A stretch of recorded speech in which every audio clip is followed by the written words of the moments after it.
Recreation Park in Healdsburg, where tonight we bring you California Collegiate League Baseball, and it's a Sonoma County affair tonight. The Sonoma Stompers from just across the county taking on the Healdsburg Prune Packers. A lot of local faces will be in this game here tonight. Bragging rights on the line for sure. Hello, everyone. I'm Dave Cox, along with Casey Ohlenberger. Casey, thanks for joining along again tonight. A little warmer than it was the other night. The heat could definitely affect things. The ball will probably be flying a little bit tonight. As a pitcher, you're probably a little aware of that. You got to keep the ball down tonight. 100%. Yeah, that's a good thing. Renard has a lot of action on his ball. Sinker, changeup guy. So hopefully it won't be a problem for him, you know. But, yes, keep the ball down tonight. And it is warmer than it was last Thursday. Good thing you moved back up in the stands a little bit. No question about it. We're going to take a look at the batting order now for the Sonoma Stompers. It'll look like this: Jackson Castillo, Tucker McEnroe, Alex Cavea, Noah Rabin, Davis Kopp, Alex Leopard, Mikey Bell, Connor Sharpio, and Colton Lamonto, the catcher, will be batting ninth for them. As we get set now to take a look at the defense for Sonoma County, and it's going to look a little something like this for Coach Joey Gones today. Across the infield, it'll be Runyon, Brown, Brooks, and Crawford. In the outfield, Burke, Holcroft, and Sundstrom. Blake McDonald behind the plate, and as Casey mentioned, Noah Renard will be doing the pitching today. Out of Michigan, good pitcher, and we'll see what he can do right here to start things off as we take a look at his stats. Hasn't figured in a decision so far, but he hasn't given up an earned run in 3 innings of work. So just getting his summer going, so to speak. Coming off a pretty good year at Michigan this year as well. So I believe he's only had a couple weeks off because they weren't a regional. Unfortunately, they got booted, but he's only had a couple weeks, so he's pretty fresh. Jackson Castillo steps in now, hitting .256 to lead things off, and the first pitch is in for a strike. Definitely a warm day. I was out here setting up. I tried to get here early and take care of things, but I'll tell you what, it is warm. There is just no two ways about it. No, you're not going to get out of it. You're not going to escape it tonight or tonight. It's going to stay like this. This is what Healdsburg does. It holds the heat, I feel like, you know. Yeah, it kind of does. You're right.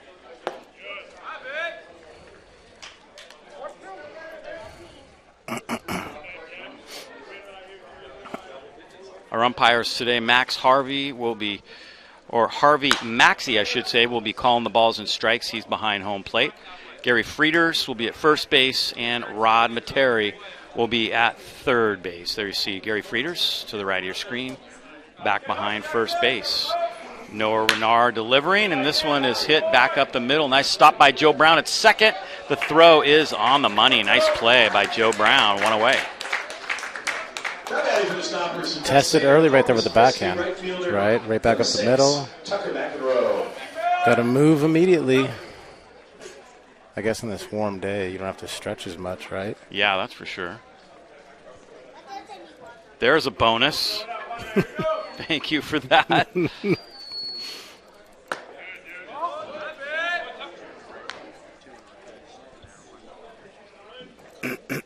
I like Renard, man. At the JC a couple years ago, attacked the zone, had a great year before. This one's hit well to right field, and that one is going to roll down into the corner. This will be extra bases.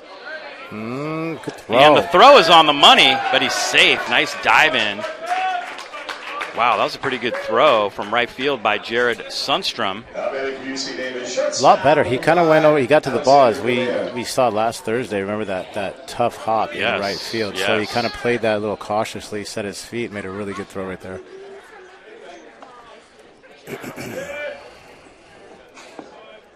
I was saying earlier about Renard just attacks the zone. You know, he's going to split the plate in half. He's going to go after hitters. If he gets deep in the count or hitters get behind, it could be a long night for these Stompers hitters. Pitches inside to our third hitter for them. It's Alex Cavea. That was Tucker McEnroe who got that last base hit. So runner at second, runner in scoring position here. 0-1 count. And that one's hit right kind of off the plate there, 0-2. A little sinker changeup right there. Gouveia out of UC Davis, hitting .333. He's driven in 5 runs. He'll try and make it 6 right here. Try to give the Stompers an early lead. Healdsburg is sitting at 8-2 this year. High heat, got him. Nice pitch, 2 away. Elevated fastball again. You like those, don't you? I love it. I love that. It's becoming my favorite pitch in the game, to be honest with you, if it's set up nicely, you know. And the Stompers, they're sitting at 5-7, 2-6 in league. Take a look at those league standings when we get a chance.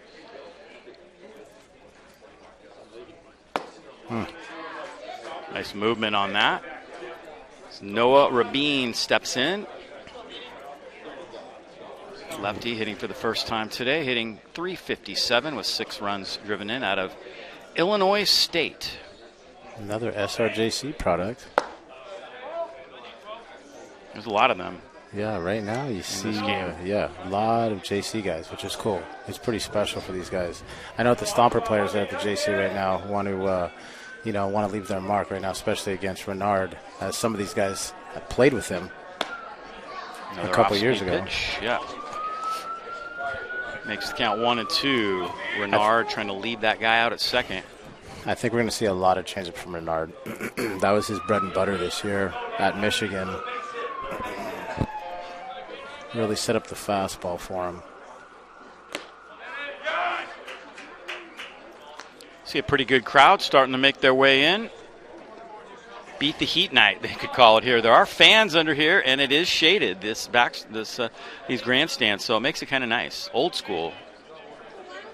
Yeah, if you don't get here in the next couple innings, it's going to fill up pretty quick. You're going to end up stuck behind. To left center field, Holcraft will call for this one, and Holcraft calls it in to retire the side. So Renard gets them back to the dugout. No damage done, although they did get a hit. Well, here's what it isn't. It's not a snow cone. It's not shaved ice. It's not icy. It's not even a you don't want to get caught sitting on the steel beams today behind the Stompers dugout first base side. No, I don't think that's probably your best spot today. I agree with that. You can imagine like a ball of freshly fallen snow. We have some right by the front gate. Amy's Wicked Slush. Go by and pick some up. We're going to take a look now at the batting order for Sonoma County. Healdsburg, I should say. A lot of Sonoma County guys in this game. Yeah, regardless, that wasn't a wrong statement. That was a very accurate statement right there. And here's how Joey Gomes has put his lineup together today. Holcroft Sundstrom moves into the 2 spot.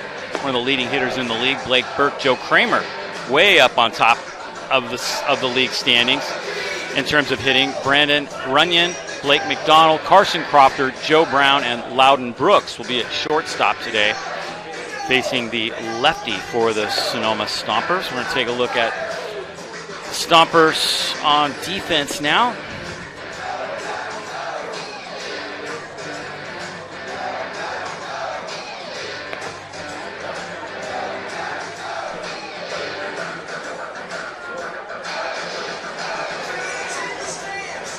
And here's how the Stompers will look for their coach, Zach Pace, on defense. Kopp, Sharpio, Gouveia, and Bell on the infield. Leopard, Castillo, and McEnroe in the outfield. Lamonto behind the plate. Christian McInerney will be doing the pitching today for them. He is a lefty. Lefty playing for Walt White, right down at Monterey Bay. Yep. He's a Beardy guy, Sonoma State guy. Yeah. In the early 90s. Really nice job with that program down there. Done a great job down there, yeah. Done a great job. I've heard nothing but great things. Everyone who plays for him loves him. McInerney's thrown 8 2/3. He has 12 strikeouts. He hasn't walked a batter yet this year. That's what you want right there out of your starter. I'm excited to see him.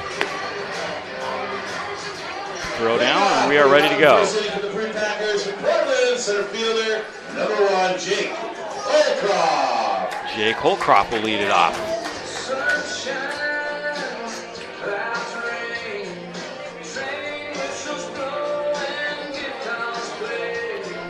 Heading to this bottom of the first. Holcroft, really good leadoff guy. Put some really good at-bats together last week. I really liked how he... Kind of prototypical. He runs well, likes to get on base, likes to set the table, and he can steal a bag for you. Pretty much manufactured a run in leading off that game the other night. Right. And he starts this one off a little looper, and that's going to fall into center field for a base hit. There it is. At the table. I was just going to say, let's see how he does lefty-lefty. Yeah, right? Nope, not a problem.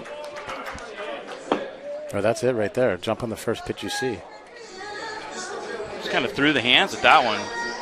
There you go. Dropped it into center field. That huge center field once again.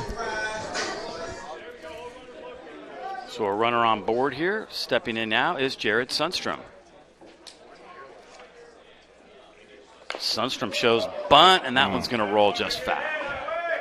That's tough. You got Sundstrom, who has very good speed as well as power, so you have to protect both. It's tough to do that, you know. A lot of weapons. Sundstrom hitting 400, and he's tied for the league lead in home runs with 4. 9 runs batted in. Kind of interesting that he's moved into that 2-hole from SRJC and on his way to UC Santa Barbara next year. McInerney's going to throw over. Yeah, that's going to be cool for Santa Barbara. They're going to really like him.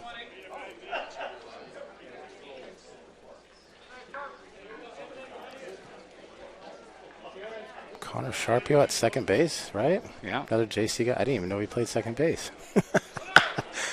Sundstrom, a little fister, and throw across. Talking double play, I believe. Wasn't that a hit and run? Looked like a hit hit the ground. I thought it was a line drive.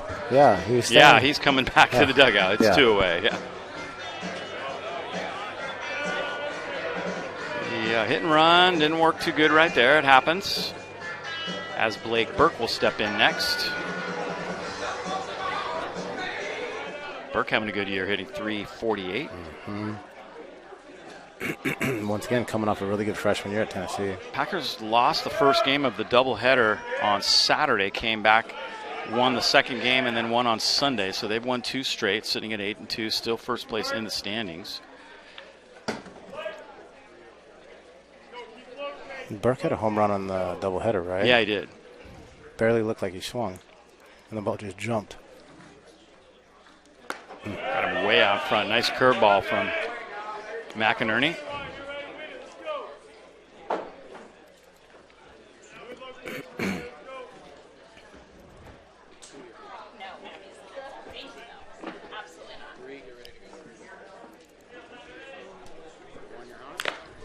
Got him out front again. Just got a piece of that one. I like to see the numbers with Burke this year, lefty-lefty at Tennessee, how he did. Trying to say you didn't do your homework on that? That's exactly what I'm saying, Dave. You can help me out with that. I was busy running cables all day. I didn't really have a whole lot of time to research Burke's lefty versus lefty. But the good thing I was here a little bit earlier today, so that's yeah, good. you did get here way early today, didn't you? Yeah. Considering last time, I didn't think I was going to make it, especially with not having carpool coming from Santa Rosa driving up. Yeah. Makes it a little bit longer of a drive. 0-2, 2 outs. We're hovering somewhere a little over 100, about 104 at game time. What do we got, Hugo? What's our temp? 100 degrees even right now, Hugo says. That one misses just off the plate. A little drop-down slider. We'll be welcoming double digits tonight for sure. I think the rest of the week as well.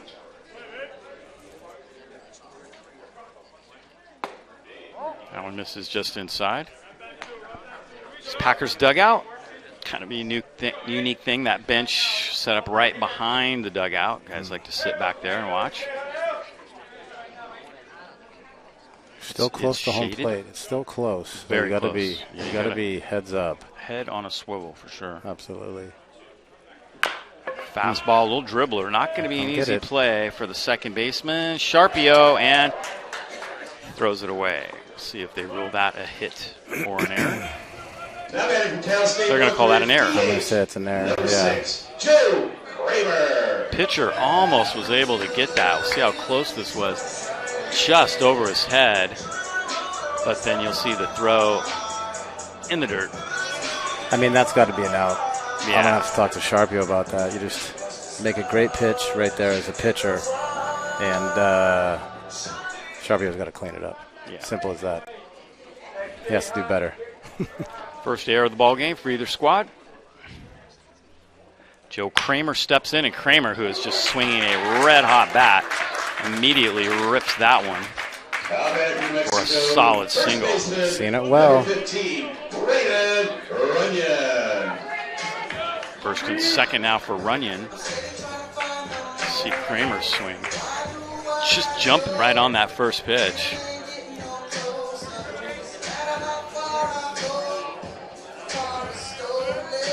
Love that leg kick, man.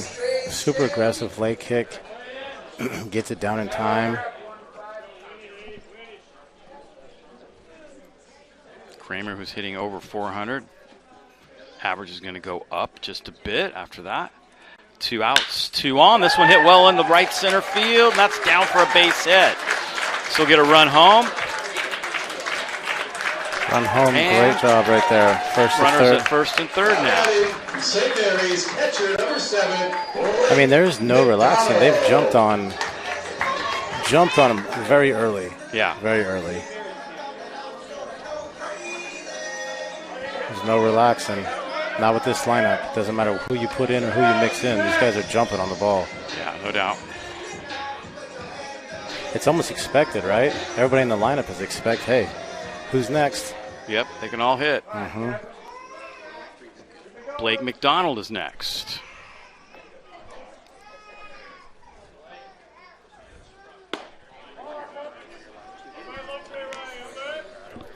That was Braden Runyon just ripping that thing as McDonald steps in now. Out of St. Mary's, Montgomery High School before that. The last 5 at-bats with runners in scoring position again for Blake. Going back to last week's game. Swing and a miss. I'll get it. A little impatient, too, last time. Be a little more selective today. I'm sure Joey had a couple, pulled him aside moment. Hey, man, when that comes up again, you got runners on. Let's be a little more patient versus swing at the first pitch out of your zone, 1-1. Blake hits it up the middle. That's a base hit. Oh, boy. It's going to get a run home.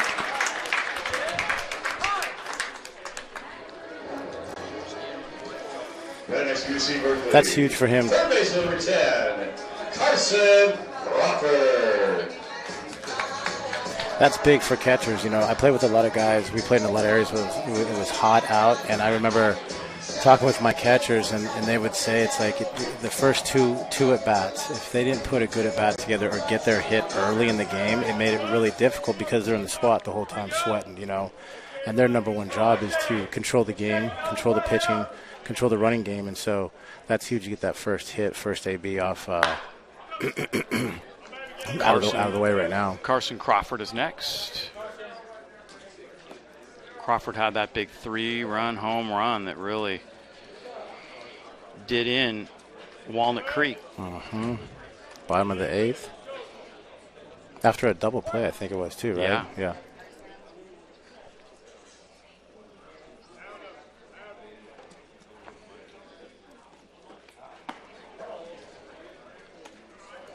Yeah, that was a huge one.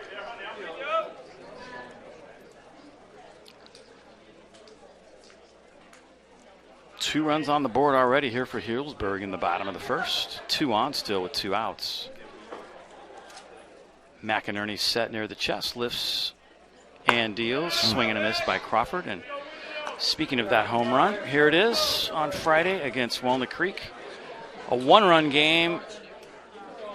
And then a 3-run shot makes it a 4-run game right down the left field line. There's a little bit of controversy on whether it was fair or foul, but it did stay inside the foul pole. We'll never know. From It's where tough we were to sitting. see. Yeah.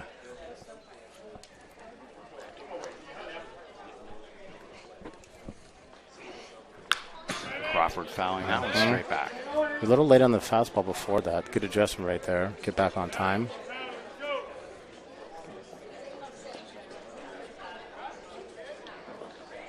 Crawford out of Cal Berkeley, hitting .211. There's manager Joey Gomes settling into that third base coaching box. I'm sure he wouldn't be opposed to getting a couple more home. Crawford fouls that one down the line. We'll wake him up, foul ball, down to the bullpen. McInerney's thrown 20 pitches so far this inning. Not what you want to do on a hot night. No. Not in any inning, let alone the first inning. That's a bullpen alert. Yeah.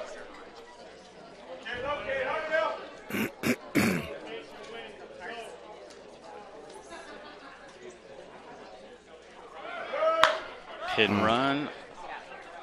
And that one's going to be out of play. Everybody was moving that time, and everybody will have to go back. He's only thrown 4 balls of the 22 pitches that he's thrown so far. Not bad. No, he's attacked the zone. I just think he's getting a little bit too much of the plate. As you saw, hitters early on jumped on pitches early, so he's got to establish either in or out or up or down here pretty soon. Otherwise, he's going to have a short leash, you know.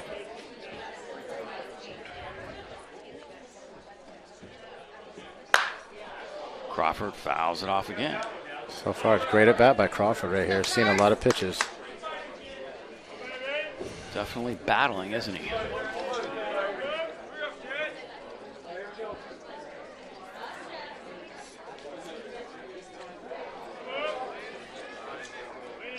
Are we going to see an elevated fastball right here? 1-2. I'm not sure about that. I don't know if I would trust that. I'm thinking more changeup or something. Something dirty. Dirty and down. Curveball. 5 foul balls in a row now. Not where he wanted that pitch, though. And Carson wants that pitch back as well. Yeah, he kind of left that one up. Yeah, he's thanking the baseball gods for it just being a foul ball.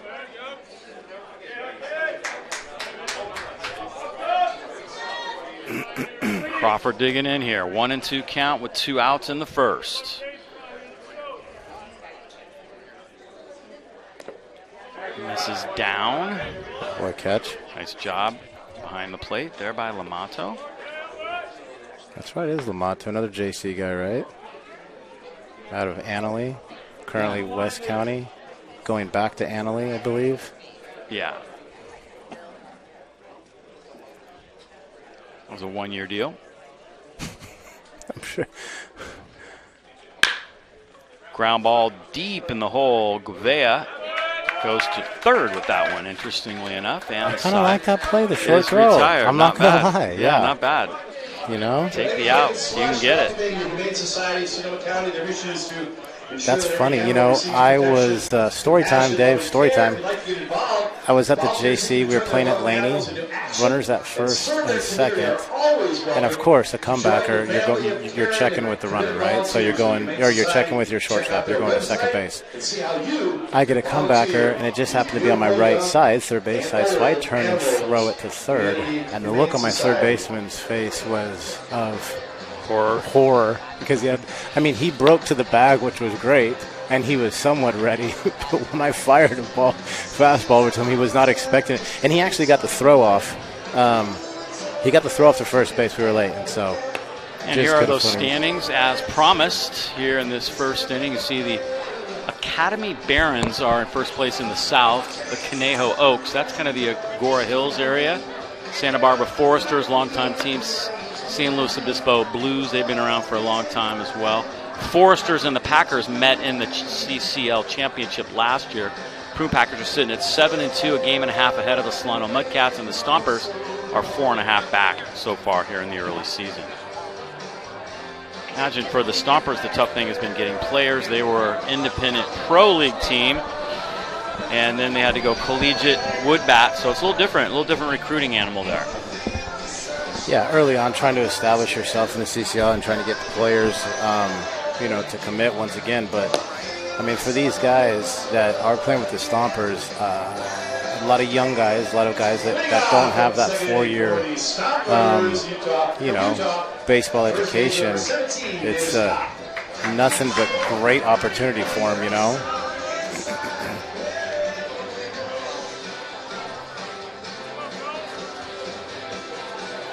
Stompers go back on the attack now. I mean, it's pretty cool. A lot of these guys, as I'm looking at the lineup, smaller D1 schools, if not JC, great opportunity to, test their skills against some established program like the Prune Packers, as well as players who have been here for multiple years, as well as, have been playing at the higher levels. Davis Kopp out of the University of Utah steps in. Immediately falls behind 0-2.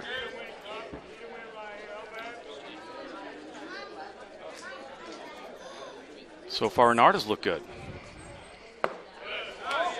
Yeah, this is Renard's MO, man. He's not going to overpower you with velocity, but he's going to attack the zone with 3 pitches, and he's going to go right after you,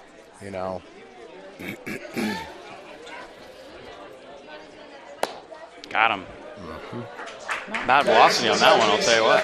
39, Alex Leopard. That'll bring up Alex Leopard.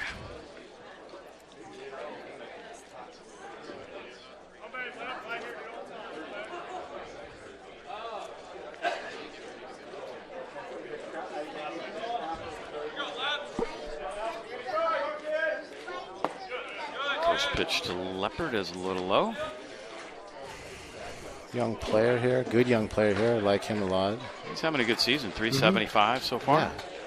He's going to be a good player at the JC for Coach Damon as well. Yeah, he's going to get more 8Bs if he continues to hit like that.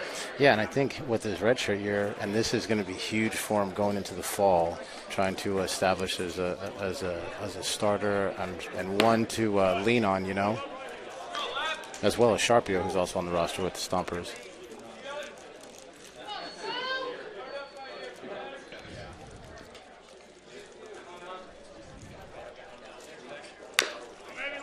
Fouls that one off.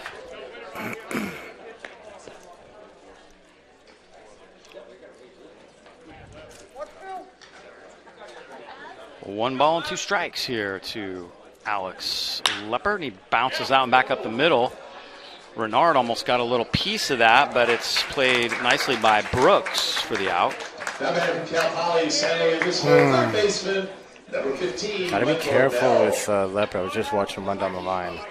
Yeah, he's pretty fast. He's pretty fast, pretty quick, but he also has that lunge at the end, which always scares me with guys. When they get that little extra lunge right there. Right. I mean, we just saw Tatis slip over the bag. I played with some guys that did that a lot, but they actually, in the Marlins organization, they actually teach that lunge the right way. Instead of extending with your chest back, they would teach that lunge with your chest forward to absorb. Otherwise, you kind of just, as we saw right there, that could have been a lot worse for Leopard. I hate to see that stuff.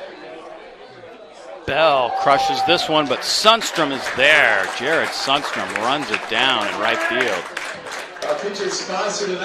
Wow. Either Renard slipped on that pitch or he thought it was coming back to him. I'm going to go with the first, that he slipped. I talked to Renard after the season. Earlier this season, he took a line drive off the back of the head that cost him. Actually, it wasn't too long. I think it was only like 3 or 4 days, and then he was back on the mound. But I remember I talked to him about that. I said, "Hey, how'd you get past being gunshot?" He said, "Hey, man, it's like lightning, man. It ain't gonna strike again." And that was his mindset when he went into it, which was awesome. But I'm gonna bust his chops a little bit after that. I want to see what he says. If it in fact was a slip. Yeah, he may have kind of flinched just a little bit. See the crowd here. They do have ceiling fans in here, and of course it's shaded, so it's not a bad place to watch a game. We kind of situated ourselves a little differently too, so we're not going to get as much sun today. Right. Which is good for you since you don't have a hat or glasses. Good strategy. And I think we can see just as good here, if not better, actually, than down there. Yeah, I agree. Although where we were sitting last week, it was right behind the plate. I still like this spot better. Yeah. And you brought a seat cushion for me. You didn't appreciate notice that, huh? Yeah, absolutely. It's the first thing I saw when I stepped up in here. Taking care of you, for sure. Thanks, Dad. You're welcome. Today's game is sponsored by Poppy Bank Epicenter.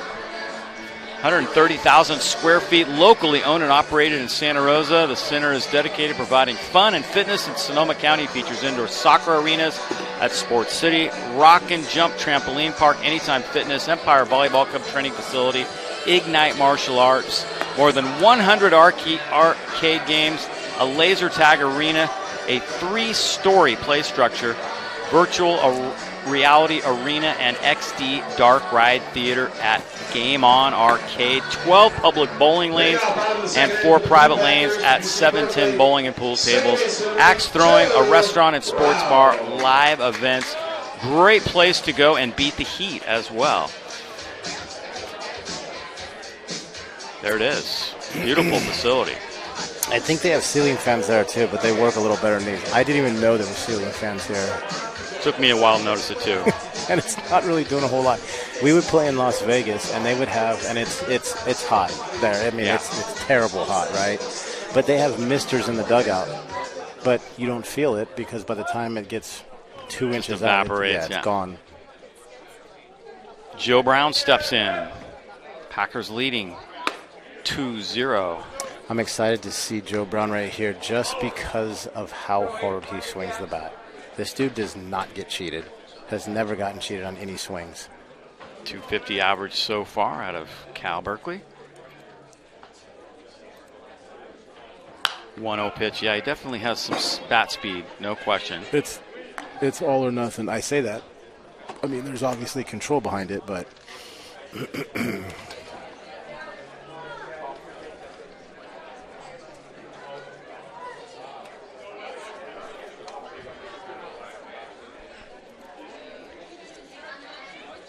lefty McInerney on the hill for the Stompers, and that just catches the outside corner. That's a really nice pitch. A little tailing away, typical of the lefty. He's going to need that right there. Yeah. Especially after the first inning, the Packers going up there swinging, not getting cheated at all. 1-2 pitch on the way. Curve misses high. Had Brownie on his toes right there.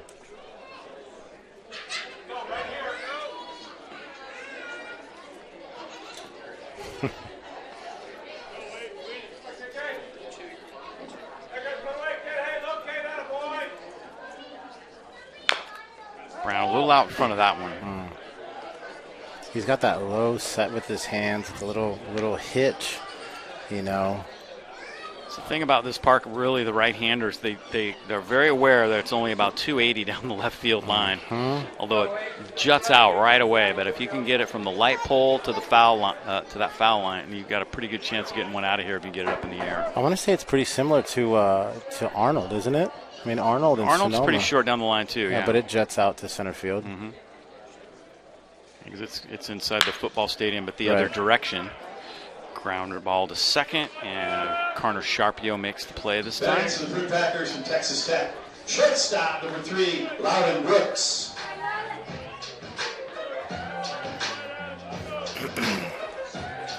Joe Brown back to the dugout.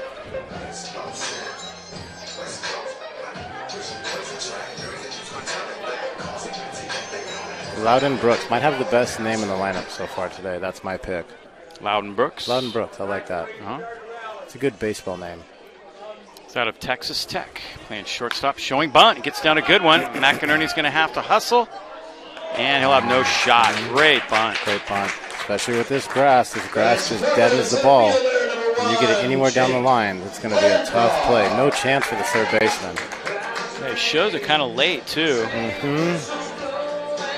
Right about, ball's on the way. Tough play for the lefty, too. Even if he makes an on-the-target throw right there, I think he's still safe. Oh, yeah, no question. Yeah, I'm surprised he even threw it, to be honest with you. Yeah. I mean, if you can get that out of your 9-hole hitter and to get to the top of the order with runners on, I mean, that's going to be pretty tough to defend. Fourth hit for the Packers.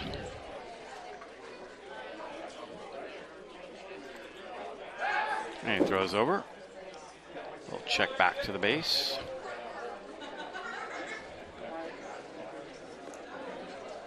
So Brooks is on.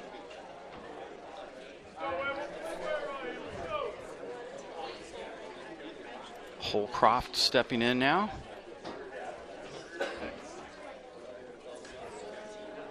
Runner goes.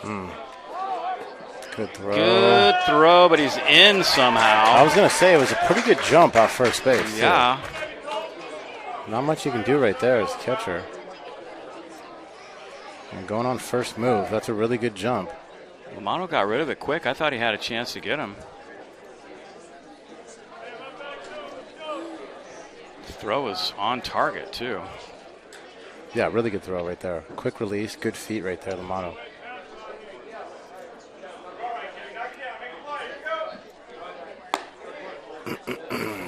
Another breaking ball up. He's really dropping that elbow, man. Really trying to get it to do more than just nice and easy. Nice and easy.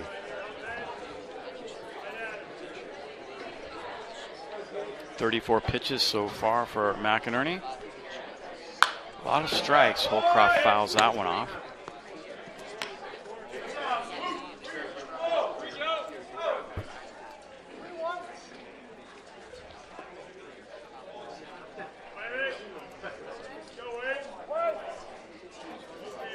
Count is 2-2. 2-1, excuse me. No. Hugo is off. Set on the right fielder, number 11, Jared Sundstrom. You okay, Hugo?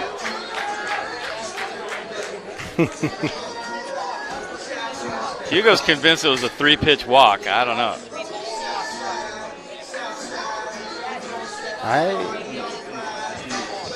They might be talking about it right now. I don't know. The umpires, I think the umpire agrees with you, Hugo. He's holding up 3 fingers right now.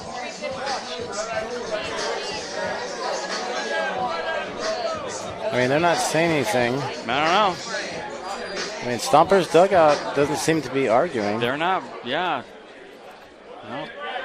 I believe you, Hugo. I believe you. Jared Sundstrom is next. And he hits this one to third. Underhand toss for one. Sharpio throws it away, and they're going to get a run out of this. So the throw gets away. And Sundstrom will go to second on that. They got the lead runner. It's kind of a weird that the third baseman threw it underhand to second base. You don't see that ever.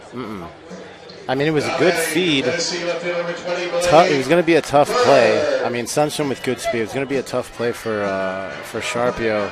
And, of course, it's easy for us to sit up here and go, oh, you know, if he pump fakes that, he might get the runner at third, you know, rounding. Right. But Sundstrom ends up at second on the play.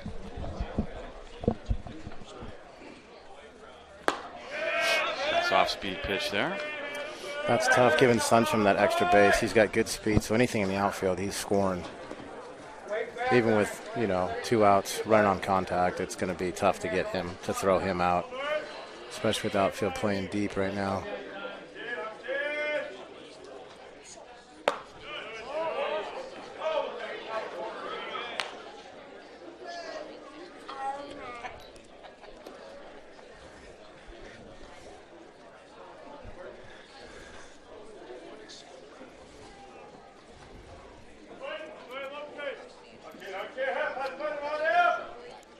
McInerney has had trouble with 2 outs. That's been the problem for them. Bouncer to Sharpio gets through.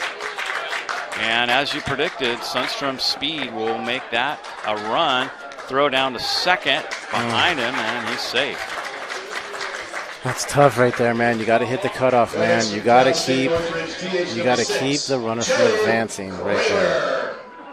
Looked like Sharpio might have a chance at that. It just kind of took a big hop.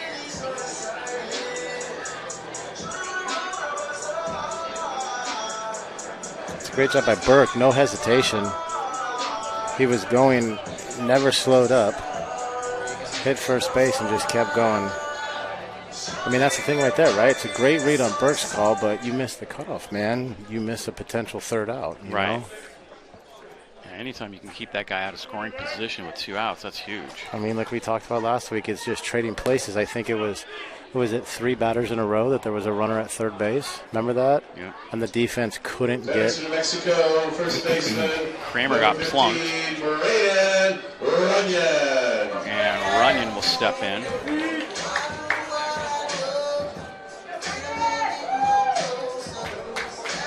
Braden Runyon out of the University of New Mexico.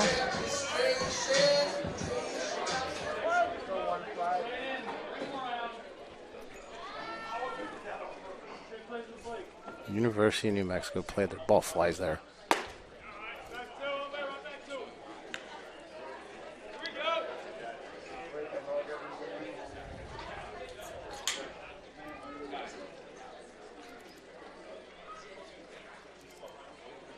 (4-0) Packers.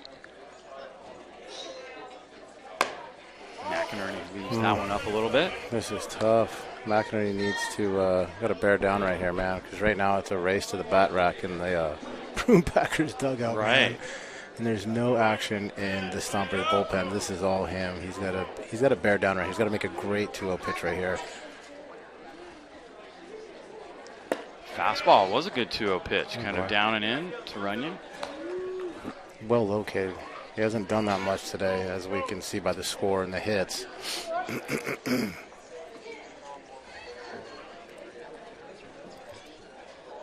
2-1 now.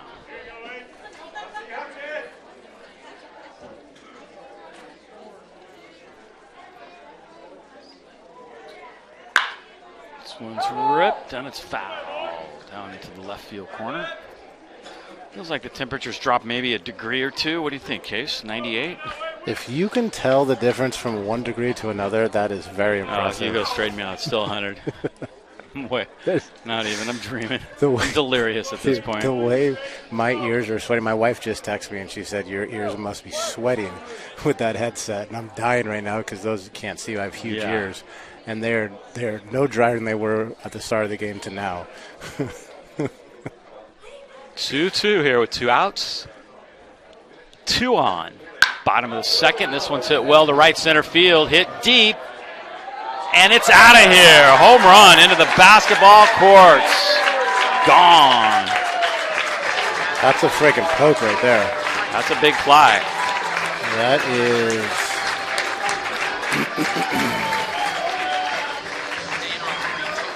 Crowd Good appreciates swing, man. that one. A no-doubter.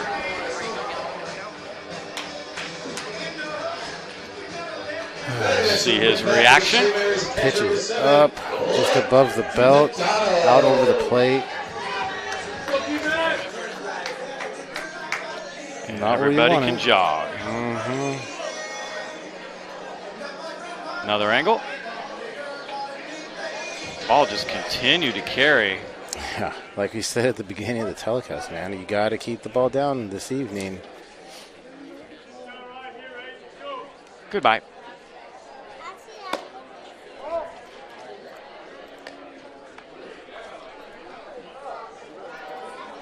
Stompers rolling right now.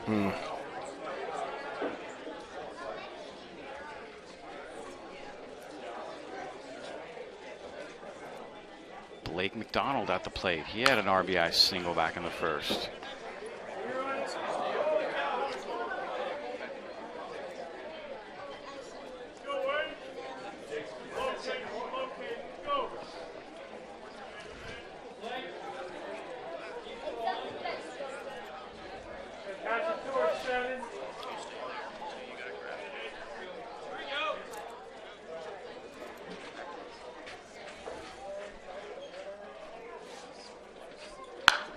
Fouled off. I mean, they're not swinging and missing a whole lot of pitches. I mean, they're No, fouling they're not. off and putting it in play. I mean, he's not really tricking anybody right now. There goes some action finally in the bullpen.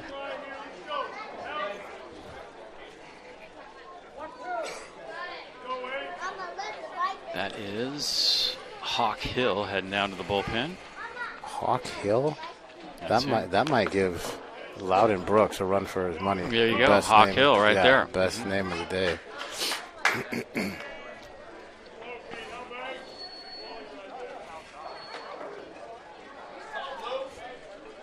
Still 1-2 to McDonald.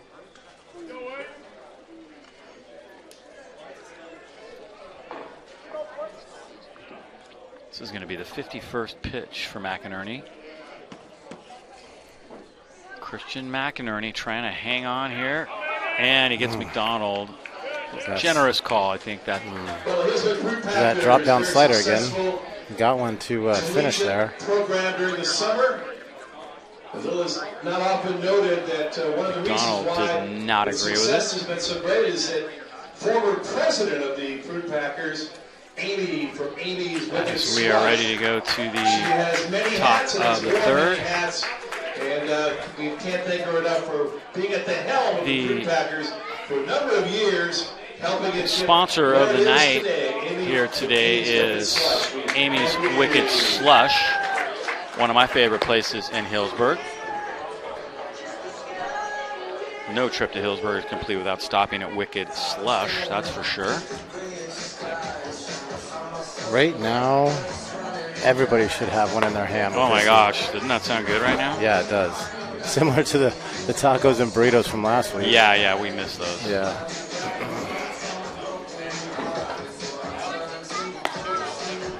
Noah Renard spotted a nice little lead here as we head to the top of the third inning. Nothing better as a starter is getting a 7th spot, but you can't get complacent. Still have to stay aggressive. Still have to attack the zone. You know, still pitch his game. Sometimes that can be tough for young pitchers. Is to okay, I got this lead. Let's just go nice and easy. You just got to keep pitching your game. You know, stay in your mindset. Big shutdown inning right here for Renard. Leading out the top of the third inning for the Sonoma Stompers from SRJC, second base number 28, Connor Sharpio. Connor Sharpio will step in now. Connor had a really good year last year. It's funny, he was out working out at the facility, and I remember talking to him. He was taking some swings, and he wasn't sure if he wanted to hit. He's a good pitcher too. Yeah. Mm-hmm. Sounds familiar. I've been through that with my son. Yeah, right.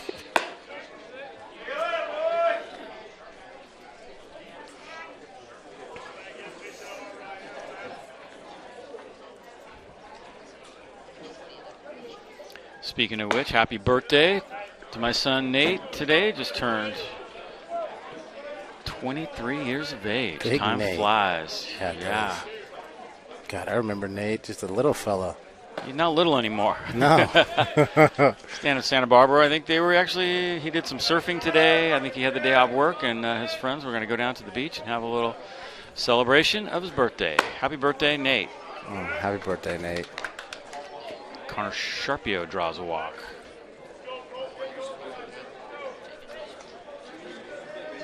Now batting for the Stompers, catcher number 29, Colton Lamonto. He's played with a lot of guys that are in this game. Yeah. Blake, and he hooked up. Jared Sundstrom he played with. Some good times.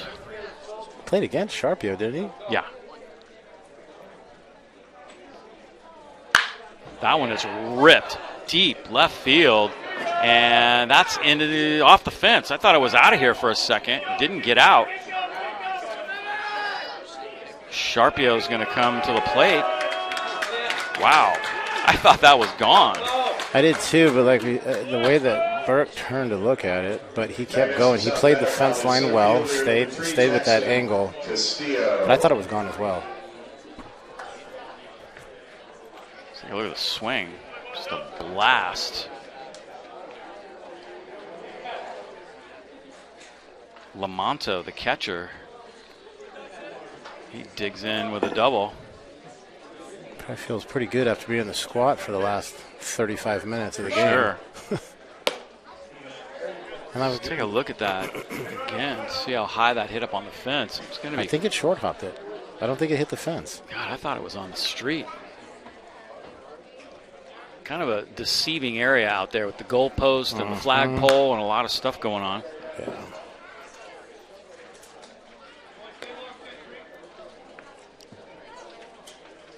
Jackson Castillo representing the top of the order. Like I said at the beginning, you know, you don't want to get complacent. Have a 7-1 lead, and you come out, you walk the first guy, and then give up a double to bottom of the order. Not saying at the bottom order, but I mean, these guys did a great job of settled back in and got the strikeout right there.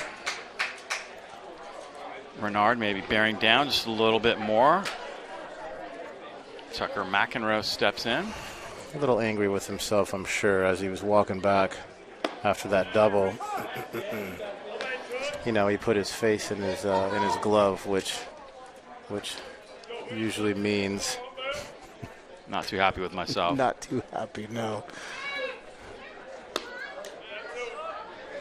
I've done that many a times. Expletive. Yeah, if my gloves could talk, they could write a book, as most pitchers, I'm sure.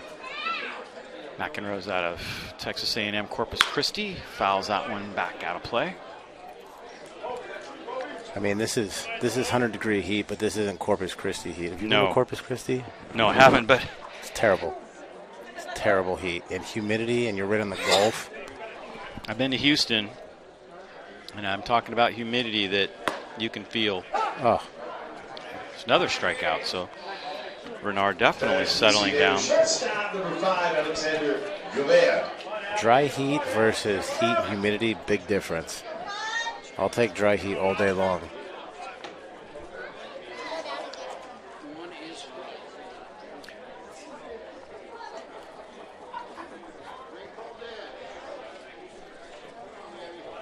Alex Gavea is next. Top of the order. Gavea fouls one off.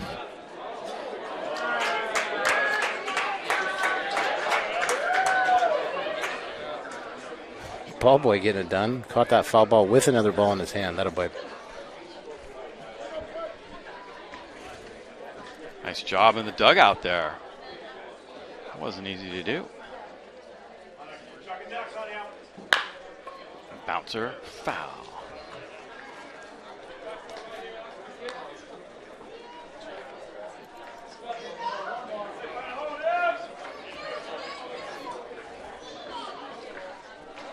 Gavea went down to Swain his first time up.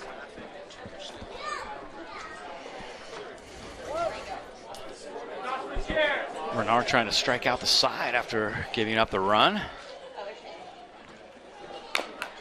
Good pitch right Foul there. Off. Yeah, bear down right in on the hands. Yeah, we can't see that as much here, but that's got a ton of run to it.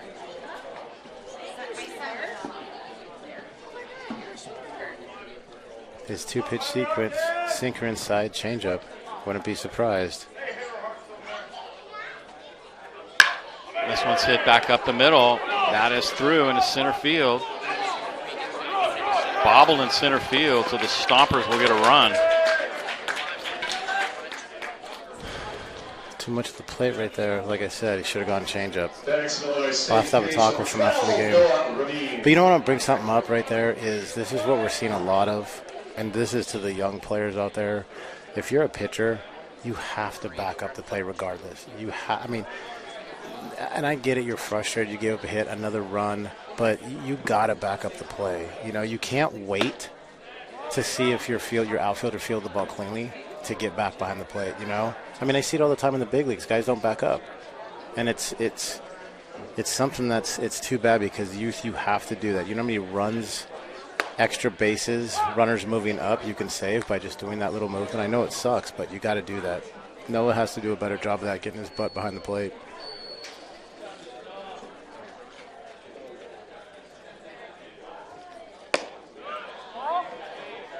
Good backdoor slider right there. Rabin at the plate now.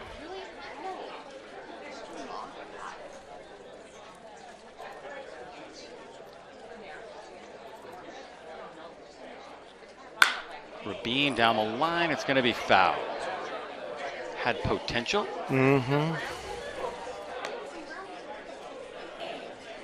runner going on contact. Probably not going to score, but still keep the inning alive, right? Pass the stick. That's what they're trying to do right now. I mean, chip away. A lot of game left. So this is a great inning for the Stompers right here. Put up a couple runs, shorten that gap. Doesn't look as bad 7-0 to 7-2, you know? Oh, no doubt. Chip away for sure. They've got to get a 0 on the board. That's their problem. I imagine we might see bullpen next inning. I would think so. You don't want to extend your pitcher past what he's done, especially with his pitch count. What is he at? 50, 60? Oh, more than that. Yeah. 60 plus. Yeah, 2 innings and stressful pitches. Swing and a miss. So he does end up striking out the side. It's a good pitch right there. Back foot slider. One of my favorites. Welcoming the Humane Society. As we go to the bottom of the third inning, but Stompers chip away a little bit. From the raffle benefits our local community by improving the lives of shelter animals and making healthy pets available for companionship. Zach Pace headed back to the dugout. On the other side, there's Joey Gomes talking with Noah Renard. Right here in Healdsburg, Humane Society in Sonoma County. Zach Pace, good baseball guy, man. I think I see some folks eating some Wicked Slush right now. Even got a little baby in the crowd tonight. Cute. Do you have a new pitcher? Hawk Hill, as predicted. Is out of Chabot College. Hawk Hill. Yeah. You got to make a decision on that best name. I do. I'm trying to say. I'm saying both Hawk Hill, Loudon Brooks. Do I get an inning to decide? Yeah, you can take your time. Before Hawk gets hooked, you got to make up your mind. Not saying he's going to get hooked quick. I'm just saying he's not going to go the rest of the game, probably. No. You know, so at some point, he's going to come out, you know.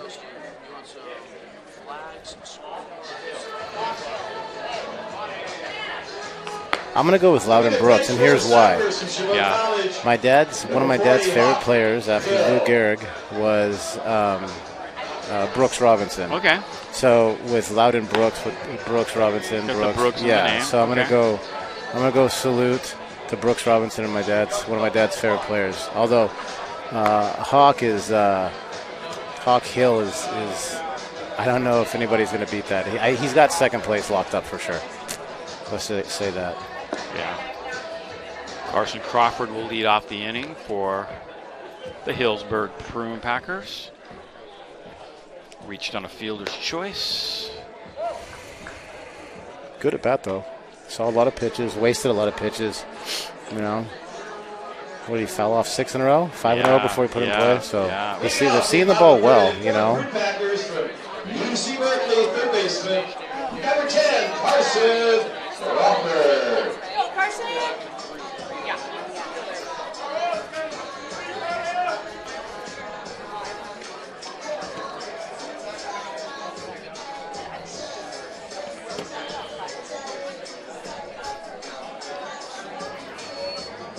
And there's Carson Crawford. Did Chabot get to the Final Four this year? JUCO? I think they did. I don't think so.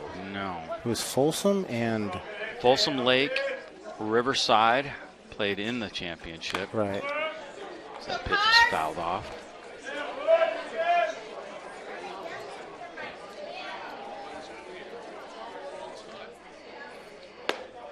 That one misses just up.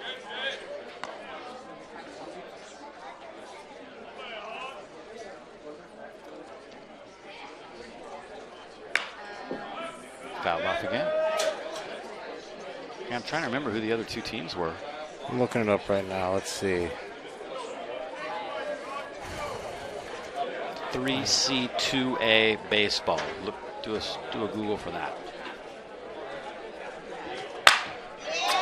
Looper, center field, base hit for Crawford. Broken bat, died a soldier, died a winner. That is UC Berkeley, second baseman number 8, Joe Brown. There it is. Oh, crap. This is how you break your bat. Into the bat.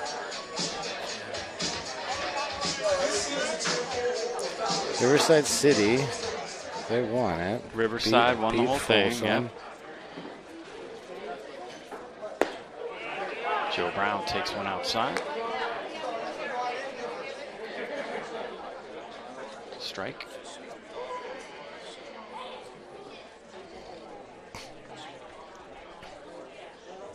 Ooh, Joe Brown gets hit. College baseball. Batting from Texas Tech. Shortstop, number 3, Loudon Brooks. Brooks Loudon will step in now. There we go. Face off. Loudon Brooks. No, it was Aloni. You were right. Aloni made it. Aloni, yeah. Yeah. Folsom Lake, Aloni from the north, Riverside City, and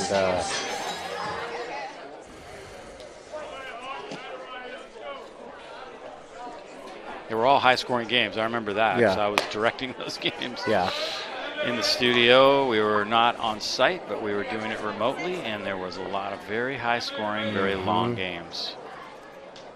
Especially the day before the finals, which was Sunday. There was 3 games that day, over 12 hours of baseball. Weren't there a couple walk-offs? Yeah, there were. Right? I mean, that's how Folsom got in, didn't they? They Yes. walked off, right? Yeah.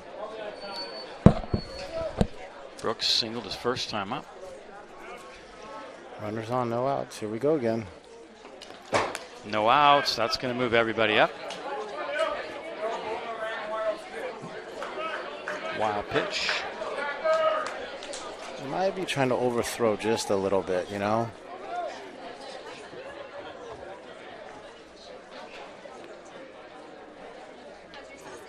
Green light in the third, up Yeah, 5. why not? I mean, let it rip if it's there. 4-pitch walk to load him up. Back against Portland, center fielder, number 1, Jake Holcroft. Back to the top of the order.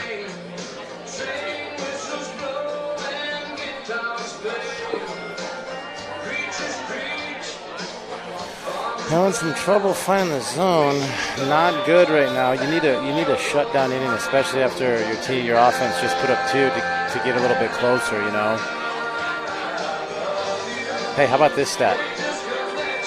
I want to say over 2 seasons, us bullpen guys, we kept track of all mound visits, right? And Yeah. the pitch after a mound visit by either your manager or the 90% strikes. 97. Oh, jeez. And this is legit. We were all in the bullpen over a 2-year window was 97%. And mind you, I mean, we're looking at 500, mound visits over the course of 2 seasons-ish, maybe, Wow. So let's see where he falls. I'm going to say yes. That is crazy. Yeah. I was actually surprised. Holcroft has been on base twice today. Well, he's in the 3%. No place to put him right now. Yeah, there's one. Thanks. Now my story has no Yeah, no credibility at all. None whatsoever. It's called the announcer jinx case. Welcome to the Headset Live. Right. That's awesome. I'm going to have to plead my case for the rest of the game. You're just looking for mound visits now and strikes absolutely. following. Have to. I need him to walk a guy in to get another mound visit. Bases loaded. Looper. And it falls. They might get an out of this. Yeah, they do at third base. Wow. I mean, that's a great job by Leopard coming up, heads-up play. And I want to say the shortstop, as he backed off right there, was yelling 3-3. I mean, there's nothing Brown can do. You got to hold up right there. Shortstop's he's covering a lot of ground. With no outs, you're there's nothing you can do.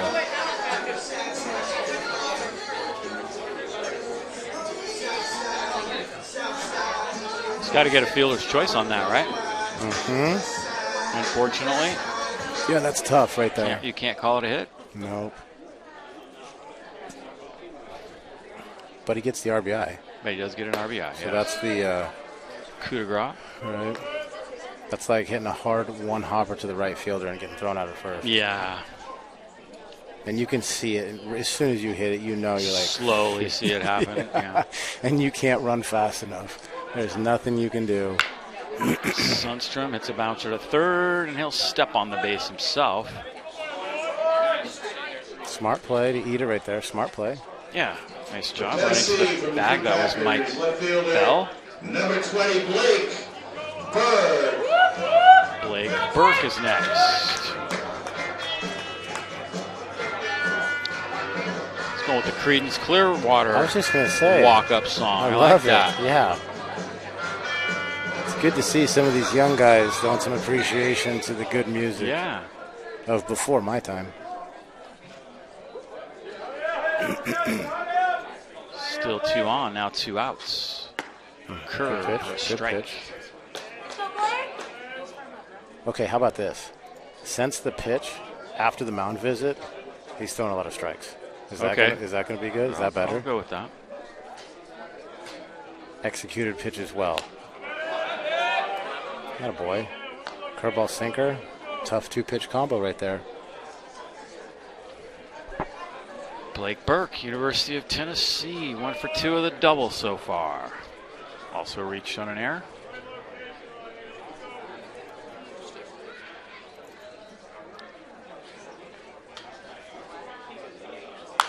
High fastball, got it out of play. They want to say it. Elevated fastball.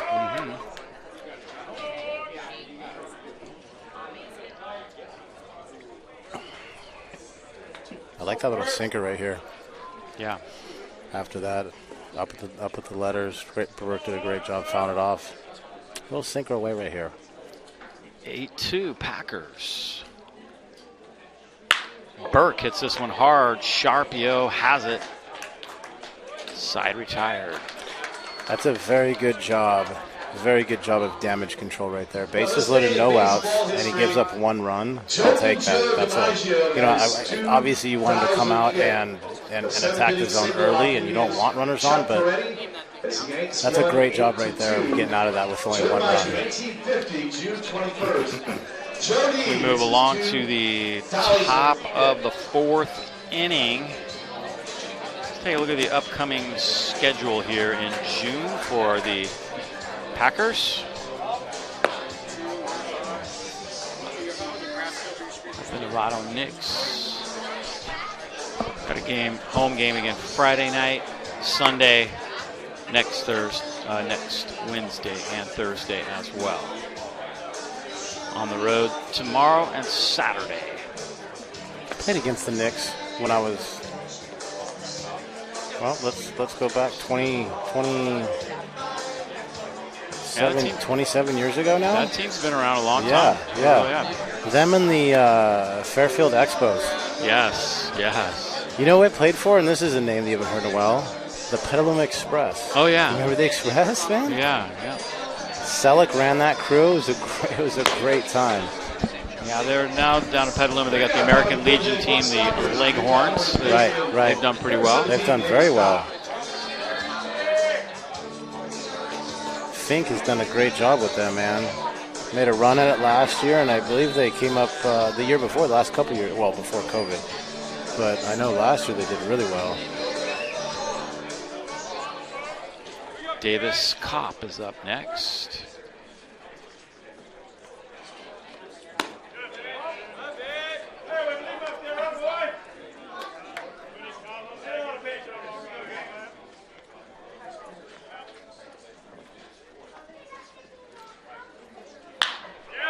This one's hit down the left field line. That's going to roll into the corner. Extra bases.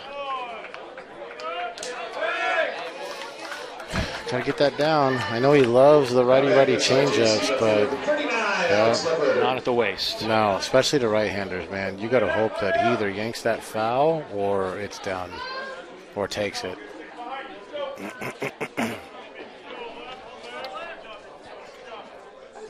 Fifth hit of the ball game for the Stompers. It's a double. No outs. Runner in scoring position.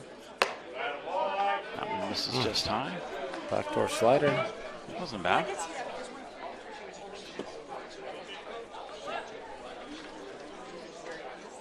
Seat cushions are coming in handy about now. Oh, great. There's a strike. Except my legs are asleep from my knees down.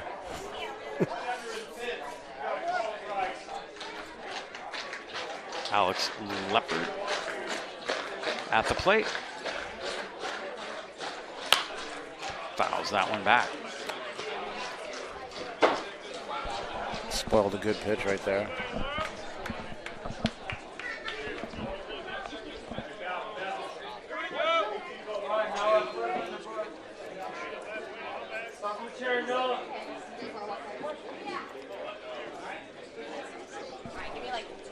Whew. Still pretty warm here in Healdsburg. As Leopard hits this one to short. Big hop, backing up. And some nice throw across by Loudon Brooks. Third baseman, number 15, Michael Bell. Played that very well as Michael Bell steps in next.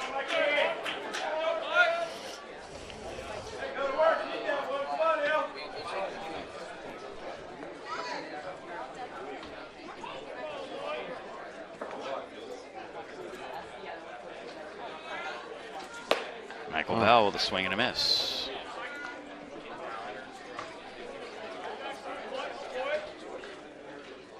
Going to that slider a little more often now. Yeah, and this heat, you know, it's got to take a little out of you. He's into the fourth inning. Not sure what his pitch count is. Mm-hmm. He's at 55. Not bad.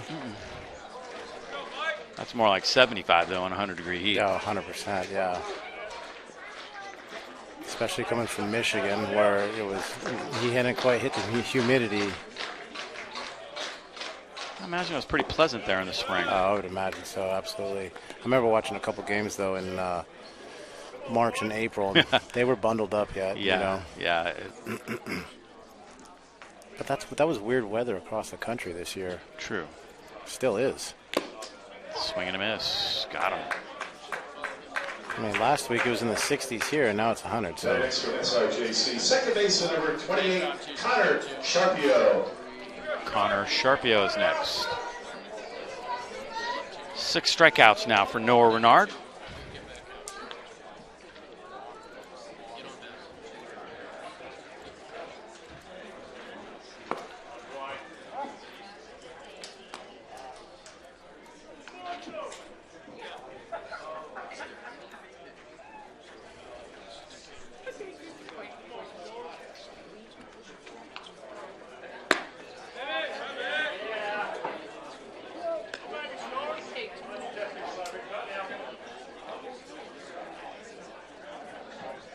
Sharp with the mid-calf stirrup look. This is a throwback to my era.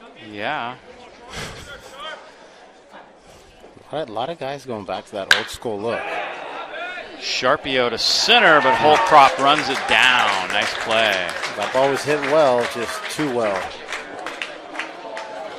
It almost looked like it kind of just stayed up on that line. It never really took off.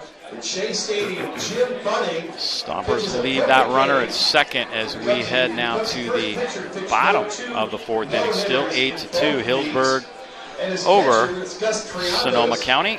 Gus Torontos became the first catcher to catch a no-hitter in each league as Joe well. Kramer due up. Chip Bunning, perfect game, June 21st, 1964. I'm going to tell you where Kramer is at in the league leaders. Right now, check it out. He's second in the league. 448 coming into today with 13 hits.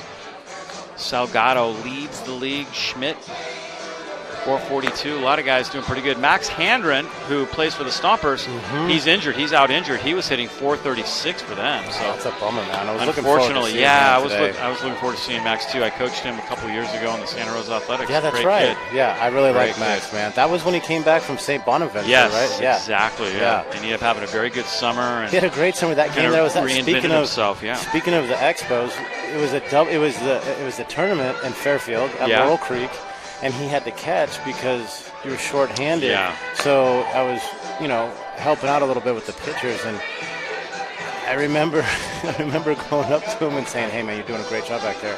I go, "You look good." He looks dead at me in the eye, and he goes, "I've never caught before. This is my first time catching." And he was catching He's on the roster. Garrett James. Garrett probably. James. Yeah, the lefty. it was Big Garrett lefty out of James. 4 breaks. Yeah, and I remember saying, like, Garrett James said something to him about, hey, you got to do this when you're back behind the dish. And Max looked at him like, what the hell is he talking about? I don't know anything. I don't even know what you're talking about, dude. Going to Cal, though, I'm excited for him, man. Taking nothing away from St. Bonaventure, but I think coming back to the JC and getting a chance to go play at Cal Berkeley in the Pac-12, it was a good choice for him. I agree, yeah. Kramer takes a strike.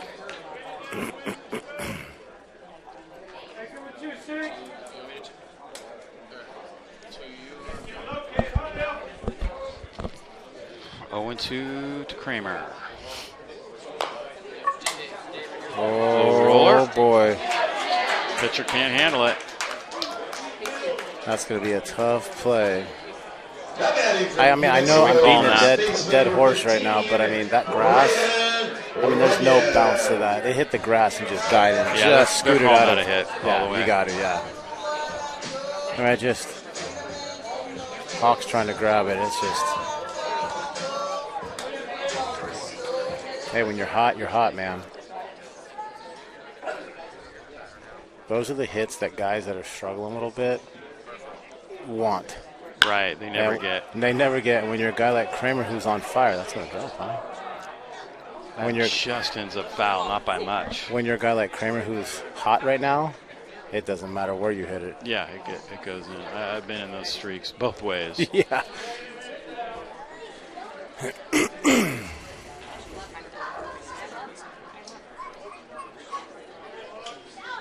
Kramer,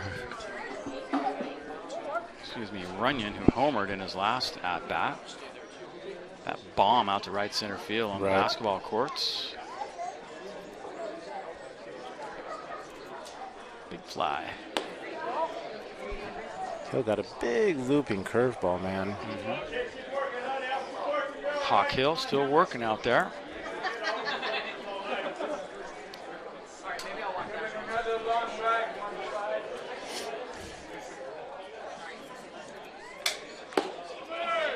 Well, 1-2.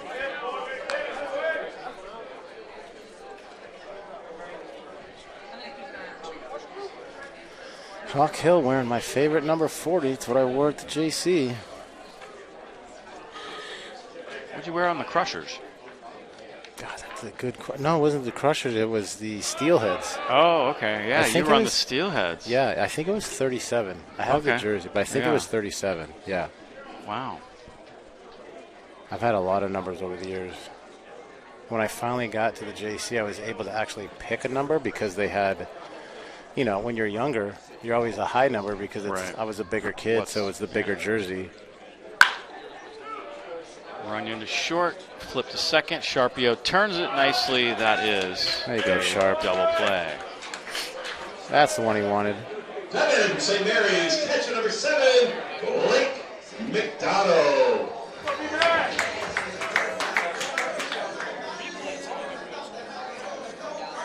Nice turn by Sharpio. Blake McDonald at the plate. Working a 1-for-2 day.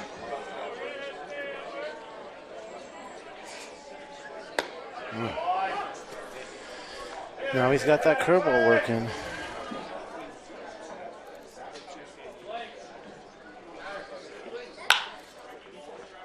McDonald. And side is retired. I think we know what Hill's go-to pitch is. Yeah. You know.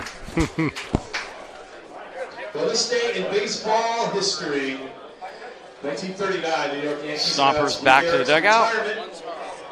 Moving to the top of the 5th. It's a good inning right there.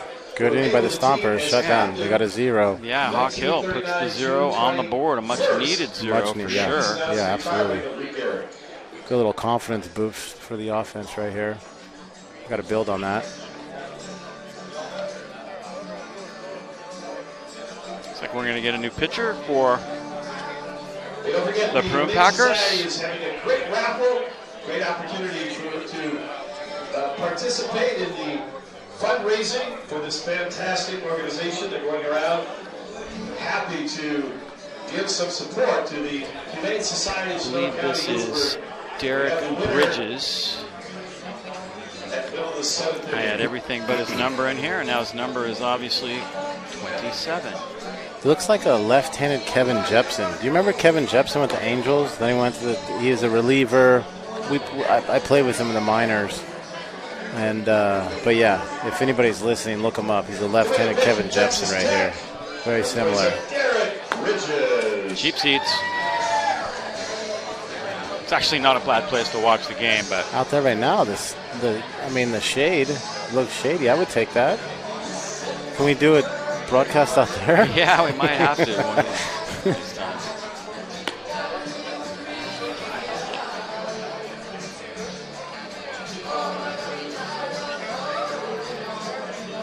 First guy he'll face is Colton Lamato. Lefty side armor. I don't think anybody wants to face that. Yeah, I think he just got here today. Leading up, top of the fifth inning, the Stompers, catcher number 29, Colton Lamonto. Lamonto will step in.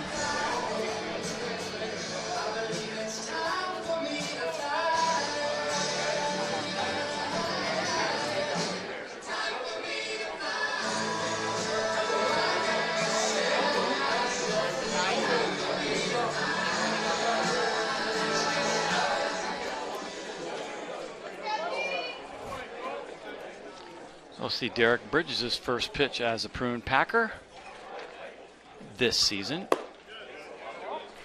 Yeah, throws a heavy ball. Good kid. Texas Tech.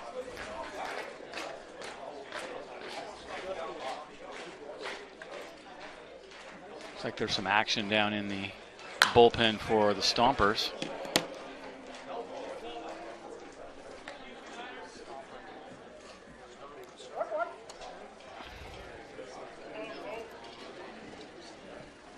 There's everybody chilling outside the dugout there on the third base side.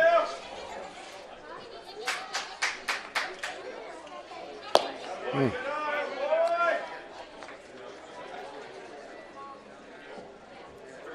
Two and one.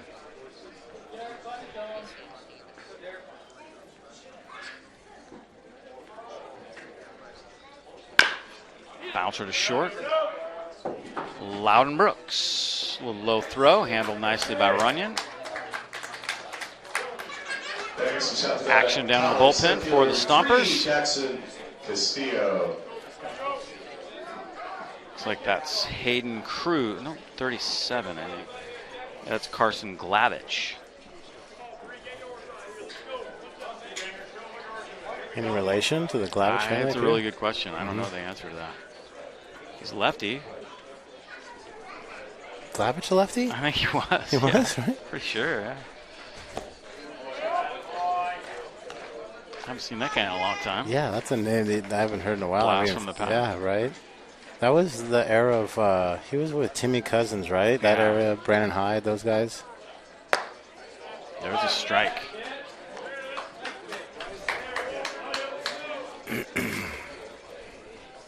Bridge is looking good so far. Curve hit well, right field. Sundstrom going back, and that one is gone. A home run. Just left. Looked like a little slider he left up. I was just going to say, could be tough on lefties, but once again today I've been proven wrong.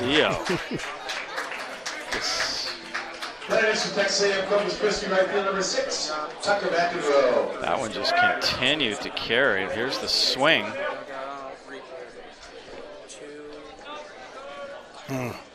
Nice smooth stroke. Yeah, stayed on it well. Wasn't quite sure until right there. Now he goes into the trot.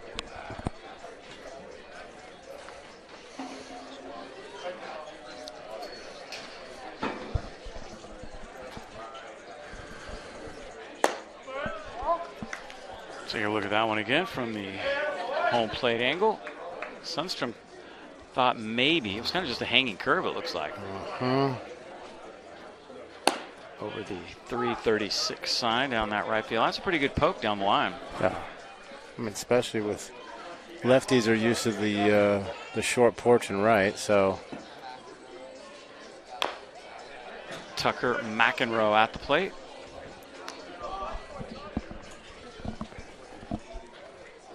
I mean, it's about time it's. I mean, what is it down the left field line for the right-handers? You don't see that. It's always the right field line that's short for all the lefties. Which I never understood that. McEnroe strikes out. Why is it typically shorter down the right field line than it is the left field line? Well, I don't know.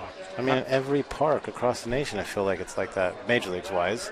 Well, but even a lot Yankee of Stadium. What that is was it? Because of Babe Ruth. It's like 200 down the right field line. They made it really easy for Babe Ruth to hit home runs. Yeah. No, it's like 280 or something. No, that's in Boston, isn't it? Boston's, no. Or it goes around Pesky Pool. It's 290 something. But yeah, it's, I mean, and when you got guys like Rizzo, Stanton, and Judge.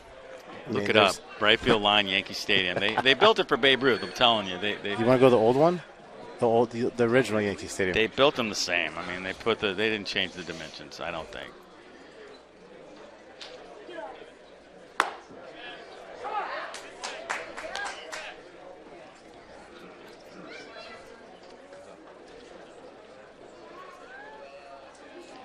Alex Gouveia at the plate. Okay, so it's 314 down the right field line, 318 left field line. Okay. 399 left center gap, 385 right center, 408 to center. Is that the new or the old? Maybe I'm wrong. Maybe they did make it a little deeper. I don't know. It's right here. It shows it's the new. Swing and a miss. Got him. Either way, it's shorter than left field. Yeah. Only by 4 feet, but still. Yeah. Also serves soft serve. Creamiest, moving to the bottom of the fifth. Delicious soft serve ice cream. Before they moved the dimensions in at Long Beach Blair Field, it was a poke, right? And in 2 years there, two home runs. One was by Jason Jennings from Baylor. He ended up being the Golden Spikes award winner. That was in '99. And then later that year by Termel Sledge. Now this is at Blair. This isn't on the road. T. Sledge, who ended up getting to the big leagues as well, was my roommate. But it was the best because the ocean was about a mile off from the field, and you have that breeze. You had the breeze coming in from right field, and we used to always say 9-on-1 Blair Field. So it's basically just throw it there and let them hit it because you're not hitting it out of the park. It's not going anywhere at night. Now, day games was a different story, although there was still no home runs on Saturdays and Sundays, but you pitched to center and to left field, and guys were just, I saw balls go to die. You think they're gone, and guys catch them at the track, at the fence, But it was great for us, 9-on-1 Blair Field. That was the same. And then since then, I think it's been 3 years that they've moved the fences in, and now there's a lot more oppo home runs and a lot more home runs. Of course, offensive friendly, which baseball is geared towards. Non-biased statement, but still. Carson Glavich, another Chabot guy. Little Chabot connection here, huh? Mm-hmm. That's always kind of how it is. You got a connection with a coach, buddy. You say, hey, send me a couple guys. Right. I need a lefty. I need a righty. I need a catcher. I need a shortstop. We'll fill in after that. Anything else is just a bonus, right?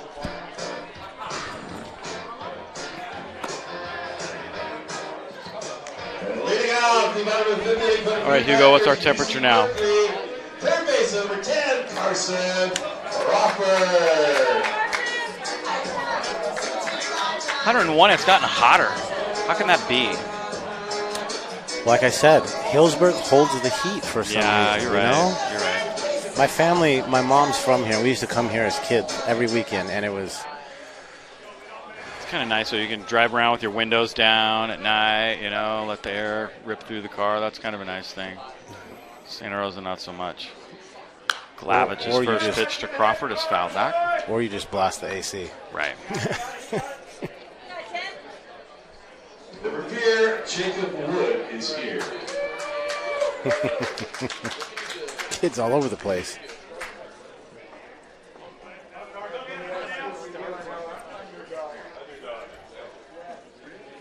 Crawford takes that one up high.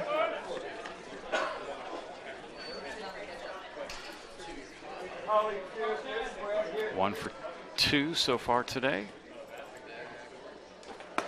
Glavich misses up and away on that one. 2-1 to Crawford.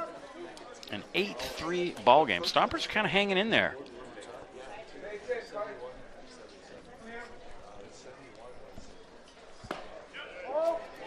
Tried to go backdoor with that slider and just missed. 3-1.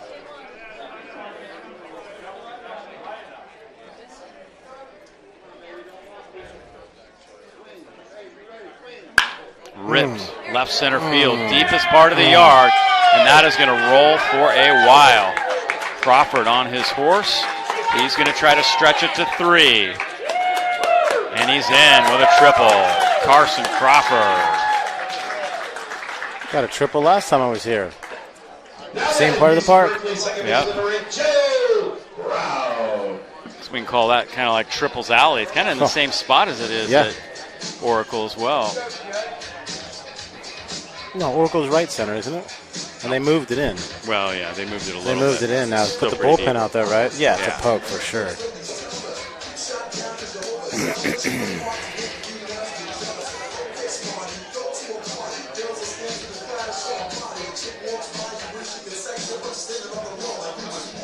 Joe Brown was hit by the pitch in his last time up. Packers have runners on every inning, huh? Yeah, they have had. It hasn't been a 1-2-3 inning yet, huh? Not even close. Not even close.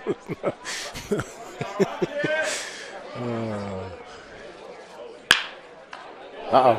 And Brown. They got Crawford in the rundown here. They'll tag him out high and hard, too. Tell you what, wasn't a friendly tag.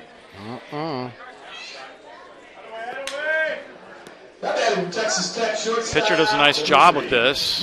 Textbook.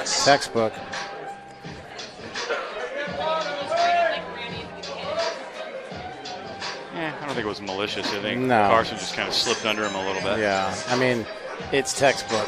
And Crawford being an infielder, you know that you call for the ball. You call for the ball as you're moving towards the runner to close the gap. Right. So you see that actually more often than you think, where there's a slight, bump or a collision, but I don't think there's anything behind it. Securing the ball, making sure there's an out. And Loudon Brooks rips one. Diving catch. Did he get that? They'll try and double him up at second. Yes, indeed. Oh, my goodness. Great catch by Leopard. Great pick at second base by Shapiro. Left field. By Check Sharpio. this out. The left fielder, Leopard, diving, keeps it off the ground. Brown, a little too aggressive, Yeah. You're not going to score right there, And and if that drops, right? If that drops, he's going to get to third. If he gets past him, then he might score. But there's no reason to take off like that. He's got to hold. And signs to play baseball with the Kansas City Royals instead. This day in history, Kenny Harrelson going to call. Gary Frieder's there to make the call. Might be a young mistake, See the reaction here from Loudon Brooks. He probably thought he had a base hit. And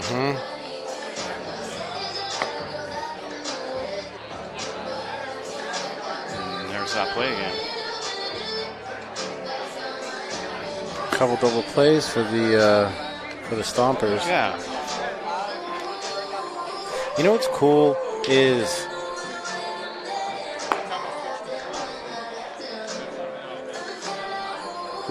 what Joey's done, since he's been here, is that he's always brought a graduating senior, right? Yeah. That's going into college, and then Joe Brown. Joe Brown is one who is graduating, going to Cal, And I think Joey's done that almost every year. I know Burke was last year, right? Yeah. Right, heading to out of De La Salle, heading to Tennessee.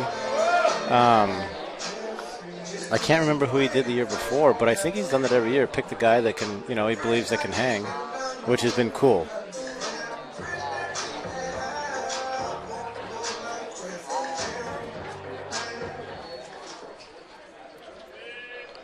Noah Rabin is up. I see it. There's a Chris Becerra sighting. How about that name? Mm-hmm. That's a good one. Curve just misses to Rabin. Struck out looking his last time up.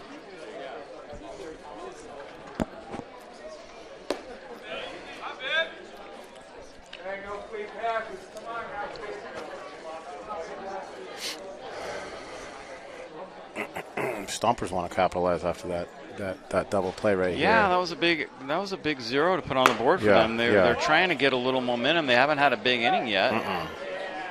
But they're hanging in there. They're down 8-3. Could be a lot worse. They've chipped away a little bit. 2 double plays that really helped them. There's a strike.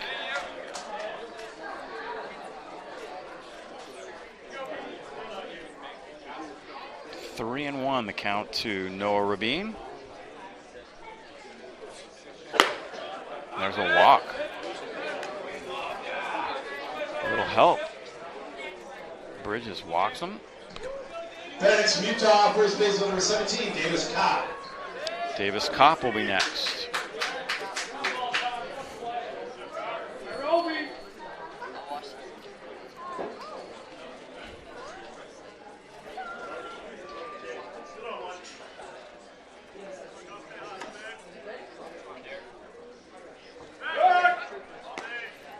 Throw over to first.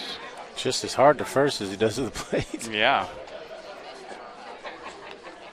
I played a little first at the JC, and I'm not going to say hated it, but it's always a good reminder that you have to be at 100%. You got to pay attention with these guys. You have guys that throw over soft, nice and easy. They just want to check the runner, kind of try to lull them asleep, and then they throw 98. Yeah, the next all of a sudden, Yeah. Kopp has doubled today. Pitch to the plate. That's a strike.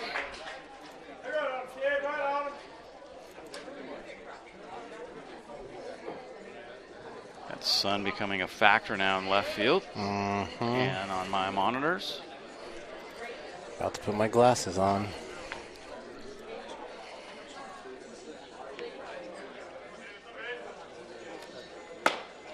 There's a strike. 0-2.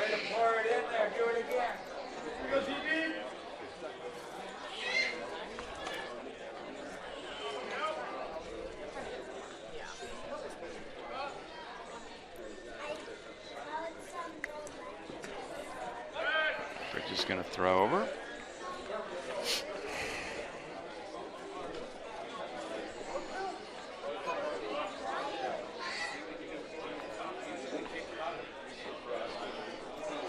Will he do it again?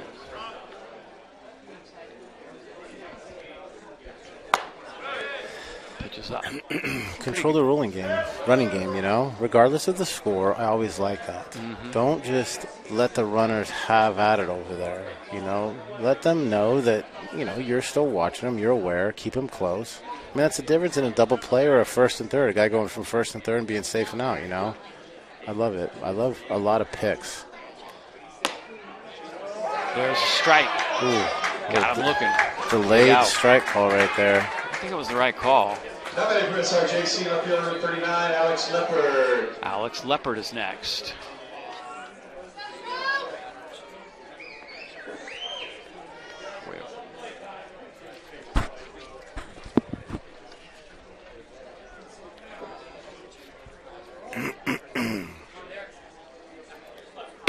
Leppard takes a nice off-speed pitch for a strike.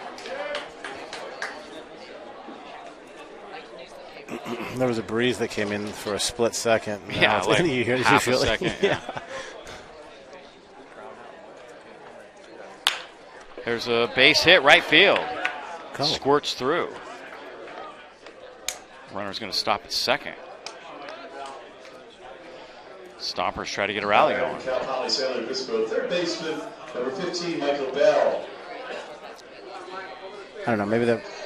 I thought Sundstrom was playing a little deep. I mean, I know you don't want to run into an out, especially when you're chasing 5. But I thought maybe put the pressure on the defense right there, get a better jump, get to third base, first to third. Michael Bell now at the plate.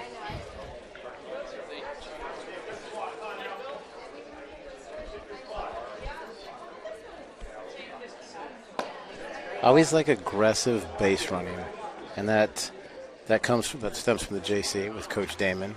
But when I got to the Angels organization, they were big on first to third. They led the majors going first to third on a base hit for I don't know how many years in a row. And then throughout the minors, there's 5 months in the season, and whichever AAA, AA, all the way down, whoever led each month, Angels would throw $500 to that team for a party at the end. So in AAA for 3 years with them, I want to say out of 15 months, we led 10 of the months. We won 10. Yeah, it was sweet. So the end of the year party, they'll get together because it happens wherever. Little league to pro ball. I wasn't aware until I was there. It was always a fun little get together.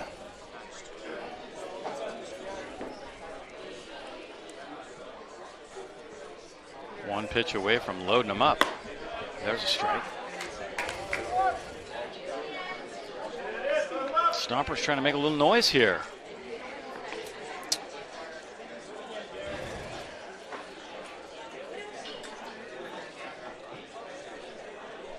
One pitch away from getting out of it as well right here.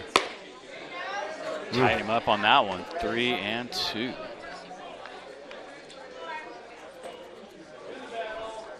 It's a good pitch right there. Got to go back in there again, I would say. After that swing, I don't even think that was a swing. No. Check swing, bat almost fell out of his hand, it looked like. It was an excuse me kind of swing for sure. I don't want to break this wood back. That's my last one. Michael Bell with a 3-2 pitch. He'll check in the runner at second.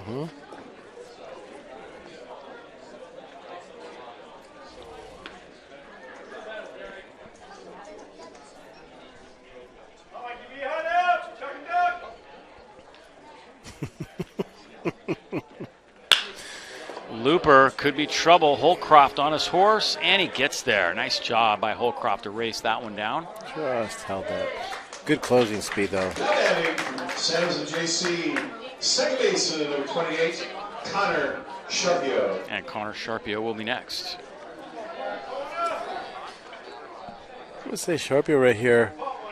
I'm gonna jump on the inside fastball. He's got to be looking middle in right here. I mean, that's what Bell's gone to. Last couple ABs. 2 on, 2 out. Big at bat right here for Sharpio. He's going to call time.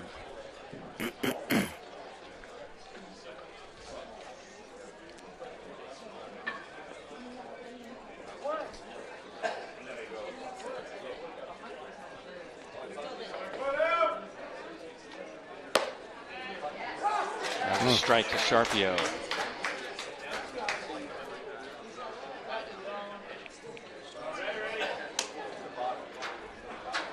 God, Sharpio's right on top of the plate, man. Throw that again inside. Oh, there you go. The back door. A lot of these guys are right on top of the plate, man. I mean, you see the marks in the batter's box. I've noticed that all the guys kind of going in the same spot. 1-1 pitch misses. 2-1 to Sharpio.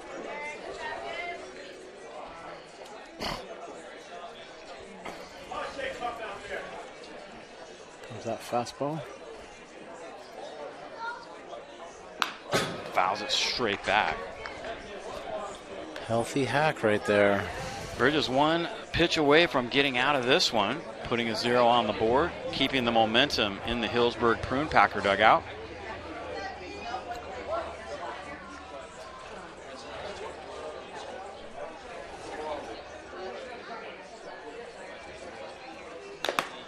Fouls it off. That's a tough pitch right there, man. Pretty good crowd here for a 100-degree Tuesday night, I'd say. Not bad. It's down to 94 according to Hugo right now. We're cooling way off. Doesn't feel like I'm it's cooled sweating off at more all. now than I was because the sun is directly on us now. Right, now we're on,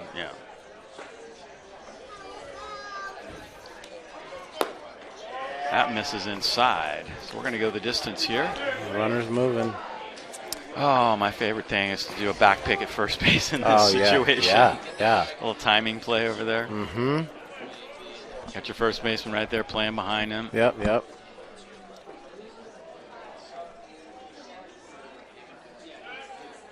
Yep, smart. I like him. I like it. Yeah, you got to get those guys to respect. They can't just take off. No, infield nose right here, going across.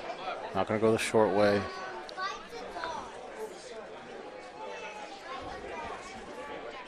Runners will be moving. That's a great take right there. That's a tough take. I'll tell you what. Golly, I'm swinging out of my shoes Oh, right there. no doubt.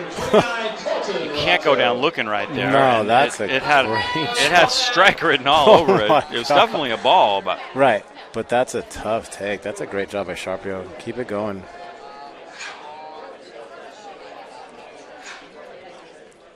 Colton Lamonto, the catcher, steps in. He's working a 1-for-2 day. This is a big at bat right here. Runner's going to be moving on contact. Big at bat. Chip away at that lead right here and cut it in half.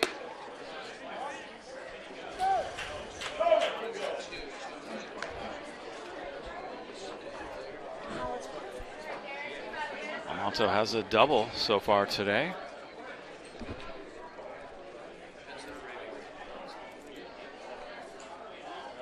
Bags are packed. That's a strike. Good pitch. 1-1 here with 2 outs. An 8-3 ball game here in the top of the 6th inning. Really good pitch. Back foot slider, inside fastball. Tough combination once again. Came back inside but missed. Falling off just a little bit right there.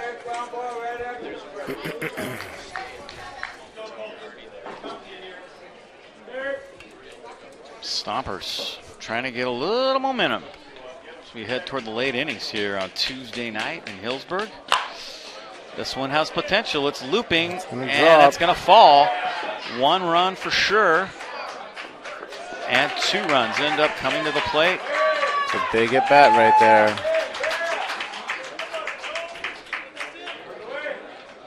8-5.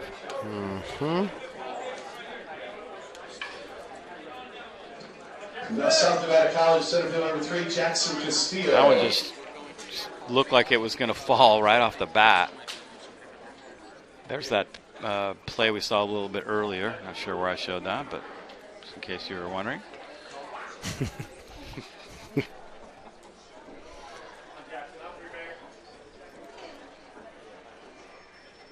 This one's ripped right back up the middle. Getting there. Loudon Brooks wheels and throws in time. What a play by Loudon Brooks. Oh, my goodness. Saved a run right there. Great play. Saved a run.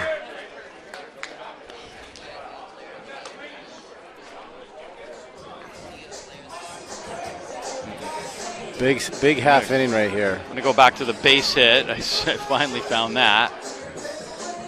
That one just kind of fell in there in no man's land. Almost skipped away from Sundstrom again. Yeah, that would have been disastrous. So they are back in this thing. 8-5 all of a sudden. Got to put up another 0 right here. Make it 3 in a row. This becomes a very important inning now for Huge inning. Healdsburg offensively. Glavich has a chance to really make a statement here if he can shut him down.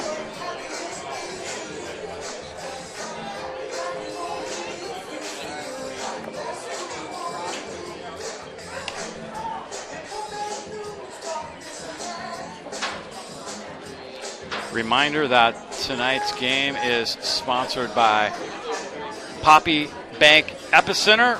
130,000 square foot facility, locally owned and operated in Santa Rosa, dedicated to providing fun and fitness in Sonoma County, featuring indoor soccer arenas at Sports City, rock and jump trampoline park, Anytime Fitness, an Empire volleyball training facility, Ignite martial arts, more than 100 arcade games, a laser tag arena, 3-story play structure, a virtual reality arena, an XD dark ride theater at Game On Arcade, 12 public bowling lanes and 4 private lanes at 710 Bowling, pool tables, axe throwing, a restaurant and sports bar, a live events venue at Victory House, and a great place to go to beat the heat for sure, Epicenter. There it is. Lots of parking. Appreciate them sponsoring tonight's game. Then we see Stompers bullpen guys saying, yeah, maybe I'll get to come in next. Thinking maybe they're coming back, right? That's excuse me. That's the thing with the Prune Packers, right? They don't.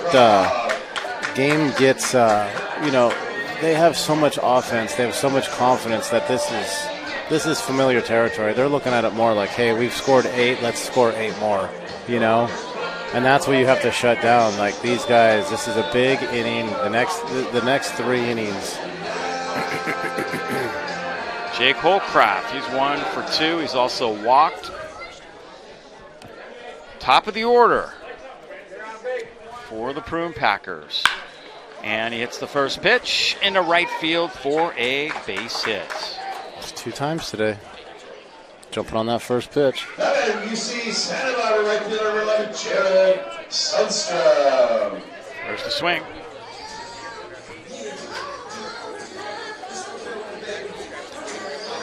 Nothing fancy, just a nice little ground ball in the hole. Jumping on that first pitch is Jared Sundstrom is next. Hey, man, if you're a lefty and you can run, I don't know what scouts look for now these days. Everything has changed, but I want that dude on my team all day or in my organization. And I get it. Velo's, plus 10, 15 once you get to the minors, but a guy like that can just make contact. Jared Sundstrom, who is tied for the league leading home runs with 4. There's 3 guys there. Cash and Schmidt also have 4.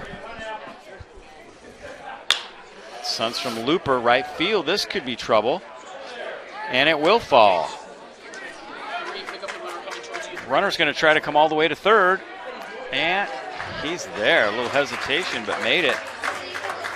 Runners at the corners now. I didn't think he was going to cut that. Packers, no, I didn't think so either.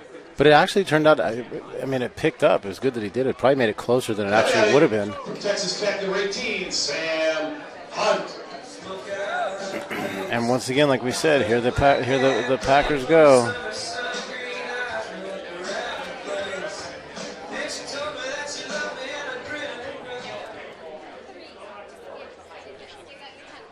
Blake Burke is next. Throw over to first.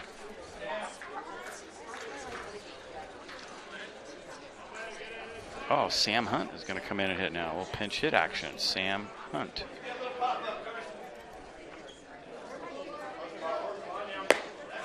And there's a strike.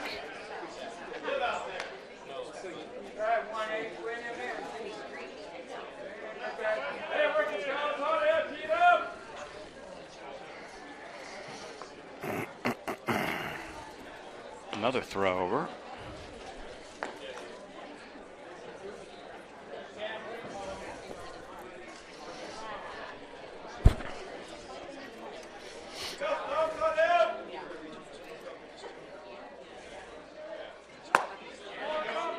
Ooh. Misses somewhere. He said up.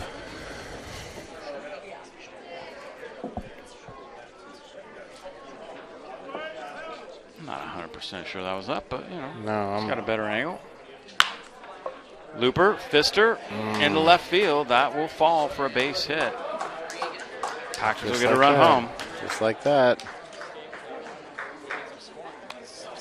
Out batting from Cal State Northridge, DH, number 6, Joe Kramer. Not the guy you want to face right now. Joey Kramer is next.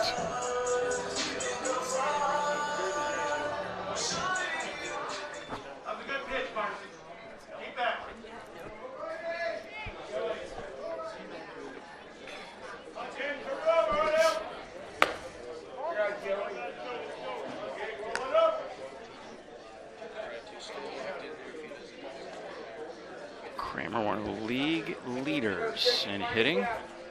Average has gone up today. He's 2 for 2. Might even have the league lead after that. There's a strike.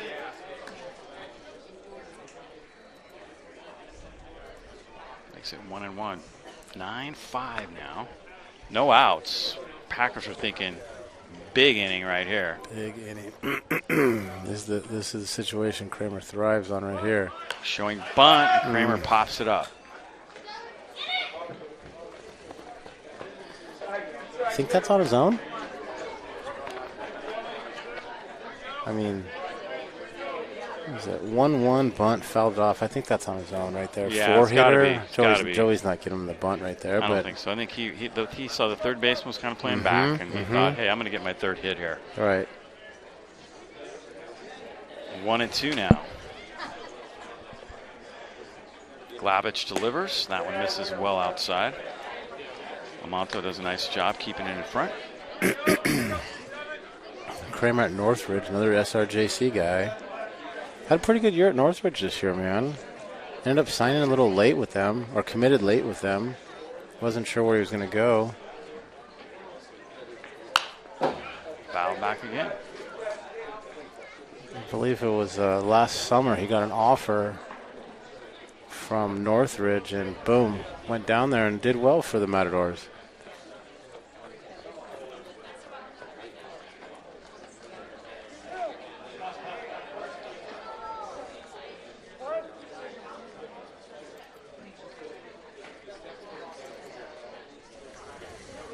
Nice pitch. Got Good him. pitch. That was nasty. Mexico, first baseman, number 15, Brayden Runyon. Runyon is next.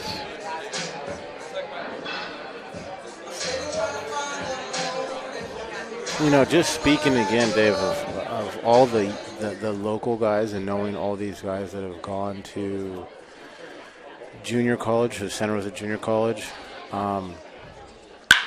This one's hit well to short. Crawls up the arm of the shortstop, Gavay, and everybody's safe. I don't know, probably give him an error on that. Got to be an error. That's tough right there. Making a great pitch to get out of it. Just got to do it again. But getting back, you know, with a lot of these young kids, and I don't know, I can speak just because I know a handful of these guys. All these guys, Blake, Sundstrom, Kramer, you know, they didn't have offers out of high school. You know, and everyone right now at the youth levels, they're, you know, chasing a scholarship. Chasing scholarships out of high school, and it's just, you know, there's nothing wrong with going to a junior college, growing, getting better, getting stronger, learning the college game, you know, and then, you know, every year, Damon. Bouncer foul. Nice thing about JC ball, too, is you can get drafted. You can get drafted, yeah. You have to wait till your senior year if you're at a four-year school. And you get drafted, you get a chance to develop. I mean, once again, I've said this for a long time, and I played for Coach Damon. Myers was the head coach, Damon was the assistant, but nonetheless, they were both co-head coaches in my book, in my eyes. But the JC gets more scholarships every year than all the high schools combined in Sonoma County. You know, and sometimes it's hard for people. The exception was last year. I think there was like 8 out of high school, but for the most part, if there's young kids listening, man, there's nothing wrong with going to a JC and figuring stuff out, man. It's a great program. Well, and how many guys are like, I'm not sure where I'm going to go. You got a D2, you got an NAIA offer, you go to the JC, you get a nice Division I offer. That's what I'm saying. Like, your people, stock goes up. And I don't want to say this, but if you go to the JC and then get that D1 or that D2 or NAIA, great. But if you go to NAIA or D2 and your dream is to play D1 like everybody's, like mine was, and all these guys, Walks in a run there. You've pretty much, you're done. You're not going to get that. Third baseman number 10, Carson Crawford.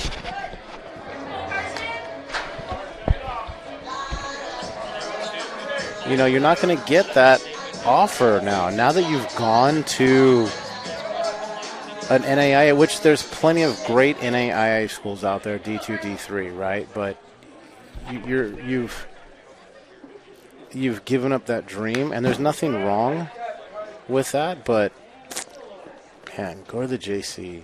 If you're unsure, just go to the JC. You'll see. And a lot of these kids have never been to a junior college baseball game, and you go to a junior college baseball game, and it's freaking competitive, man. Right. I mean, the Santa Rosa Junior College plays in arguably the second, if not the tied for first, toughest junior college conference in California, and let alone the nation. You know, there's more guys that get D1 scholarships out of these two conferences than any other conference in the state of California. I just can't stress enough. I mean, there's the exceptions like Crawford, for example, you know.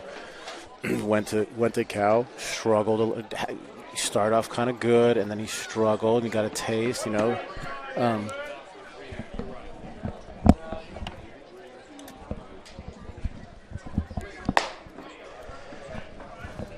This is Carson Crawford, not Blake McDonald. 2 for 3, single, triple, fielder's choice.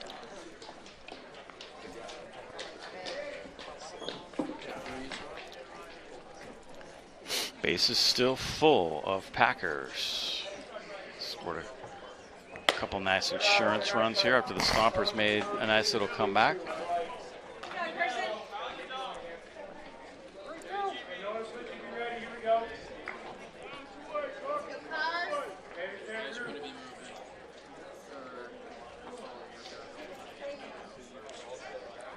Popped him up. Foul straight back into the parking lot. Park at your own risk behind the stadium here. If my truck gets hit, I'm 357 yards. So if I get hit, I parked under some trees, counting on them for protection. right. Although last Thursday there was no protection of the trees. Did you see what happened outside? The taco truck that was here pulled away. Tore a branch off. Tore a branch and it fell on. Closed the street for like a half an hour. Yeah, it took out 2 cars. There's Joey Gomes. Oh, Man, that is a tough pitch. Ooh. Brown.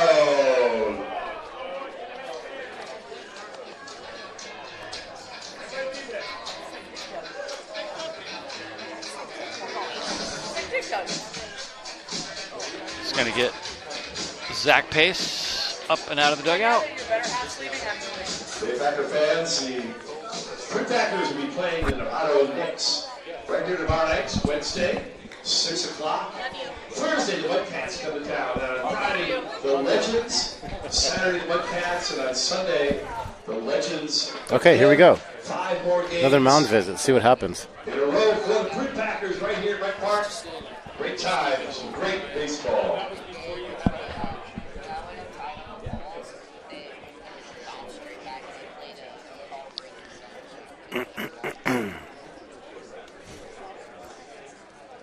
Yeah, you gotta love it right here.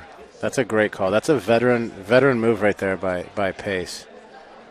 He's out there on purpose. He waited the whole time. He wants home plate umpire to come out so he can ask him about the last call because he didn't agree with that. I love that stuff right there. That's how. Done that. Yep, that's how you get players to freaking buy in. It's just that little thing right there. Players see that you're sticking up for them. It's a boost of confidence, man. And that's what you want. You got to freaking, I don't care what it is. You got to get guys to buy in. You hear that all the time, right? Buy in, buy in. You see it all the time in the big leagues, man. It's the same thing. You're dealing with, egos, and it's a little bit different, but, that's Wally Backman, right? Still managing. And I played with guys that played for Wally, and they love him. He wins everywhere he goes. Joe Brown hits the first pitch to center field. May drop. It's going to drop. How do you like that? Packers will get another run home. Very next from Texas Tech, shortstop, number 3, Loudon. Tacking on big time here. Yeah, this is tough.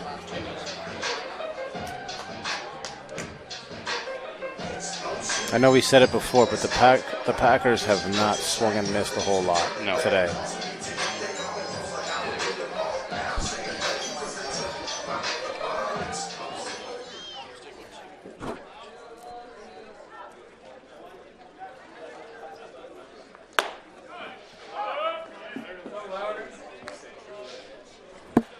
Loudon Brooks at the plate now.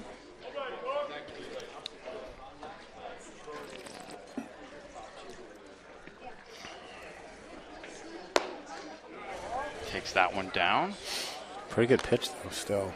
I want that as a pitcher, especially right now when you're struggling to not only find the strike zone, but get outs. I mean, that's a pitch you want. You need that right there.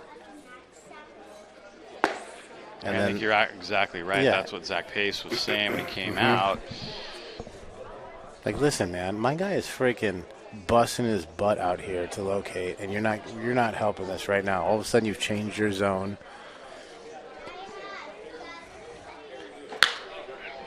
Fly ball left field. See if they can get a tag up here.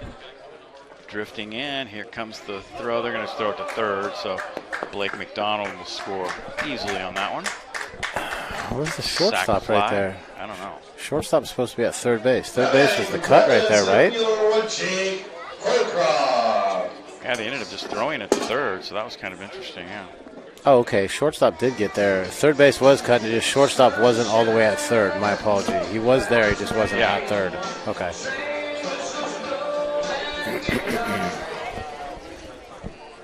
Not trying to nitpick, guys. Back to the top. Jake Holcroft is 2 for 3.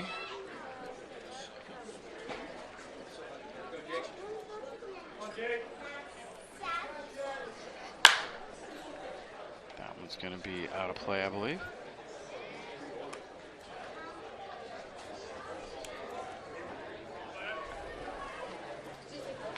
Holcroft's another guy whose average has climbed a little bit today. Yeah, absolutely.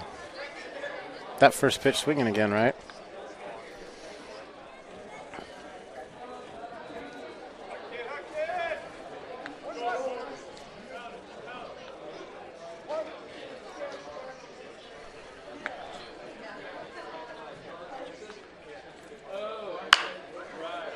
Swing to first, little dribbler. And he'll step on the base side, retired. Moving along, top of the 7th, the Packers play a little tack on there. And they now lead it 13-5 after the Stompers had made that nice little comeback. Like they might make things interesting. Pitching depth, right? You got to have that pitching depth, man. You got to shut down this team. It's a tough team. That's one thing I know Joey is constantly looking for is more arms and better arms. And he's got guys showing up all summer to throw. You can't have enough, man, especially college ball. You got guys that once they hit their number, hit their innings, right? You know, you got guys that have, you know, strict instructions from their coaches that, hey, when he gets 30 innings, he's done. You know, and that guy's gone. So, especially at the collegiate level like this, summer ball, you got to be constantly on the horn, working, trying to get more guys in, you know? New pitcher for the Prune Packers. It'll be Maddox Miller. Yeah, man, I'm looking for pitchers for my 15U team right now. So if there's anybody out there, we're going to Reno this weekend for a 3-day tournament, possible 6 games. Oh, my goodness. Yeah, good high school tournament up by the Muck Dogs. So if there's any arms out there that are listening and are interested, and you know what you're doing, give me a call. Yeah. Texas Tech, 1-0 on the season, hasn't given up an earned run. 7 strikeouts, 6 innings of work for Maddox Miller so far this year.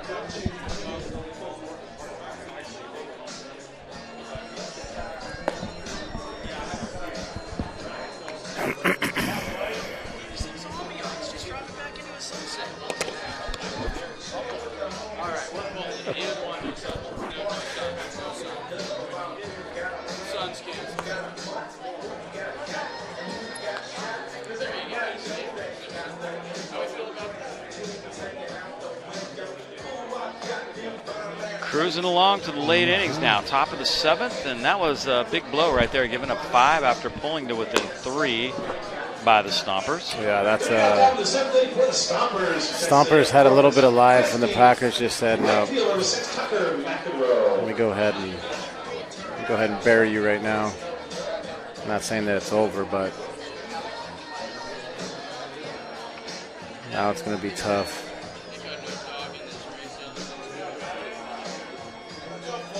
Tucker McEnroe will be the first to face Maddox Miller, working a 1-for-3 day.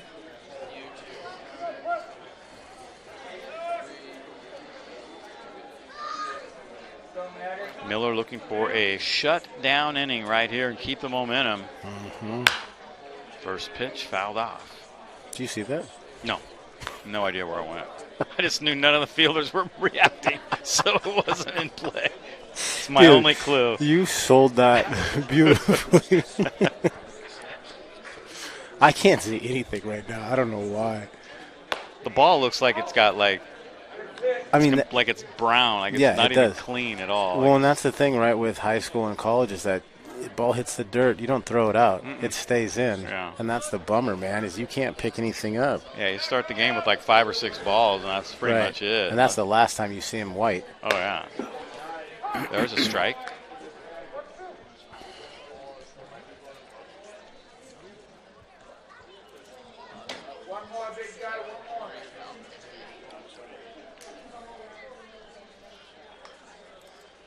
College baseball. What's better than having to be on foul ball duty? Oh, my goodness.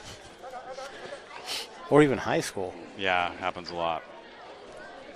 When I was at Long Beach, one of my teammates, Rob Frizzell, he ended up getting hurt. So his job for 6 months, chase foul balls, chase home run balls. He couldn't even watch the game. He was beyond the outfield fence for all of BP, anything like that. Then once the game started, of course, fans get it, but never was inside the park.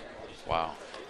I felt so bad for him. I'd be feeling a lot better real quick. Oh, my gosh. Yeah, well, freak accident he had, so he was out for the year, which, I mean, that was terrible. Swing and a miss. Maddox strikes out the first batter he faces. Tough pitch right there.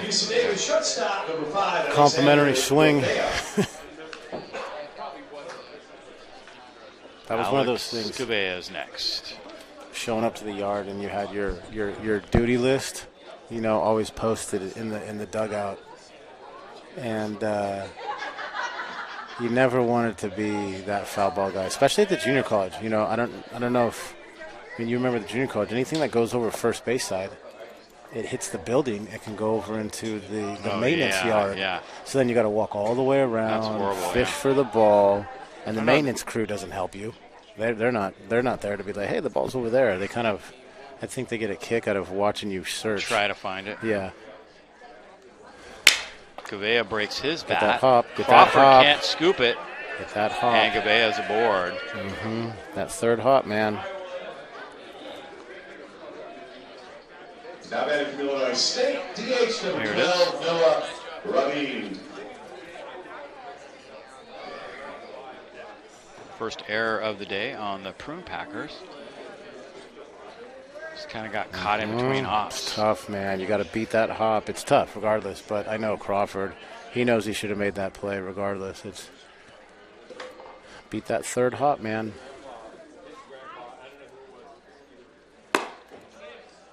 Noah Rabin.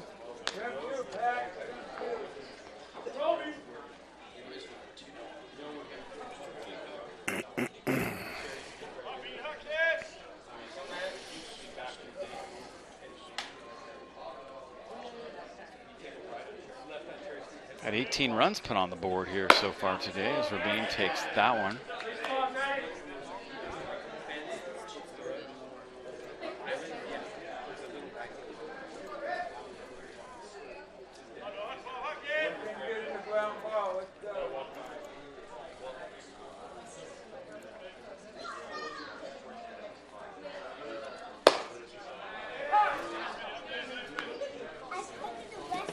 Beam hit 90 on the gun with that pitch.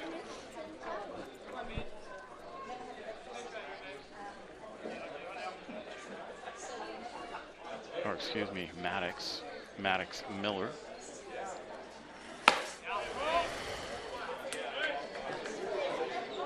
Slide piece comes in about 80, and his fastball changes it back up to 90. Maddox Miller out of Texas Tech.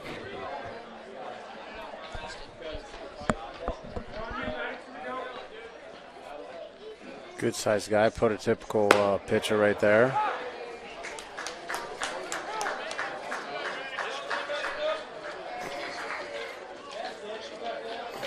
Actually, University of Houston, not Texas Tech. University of Houston.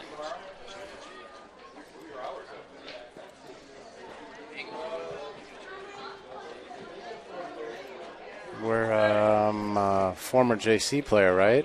Yeah, I know what you're talking about. Shortstop. Yeah. Center field, Creo guy. Is it Jake? And that's, Jake Steiner. Great player. Really good player. Somewhere in the minors now. Yeah. Yeah. He was in AA, I think, with, was it the Phillies?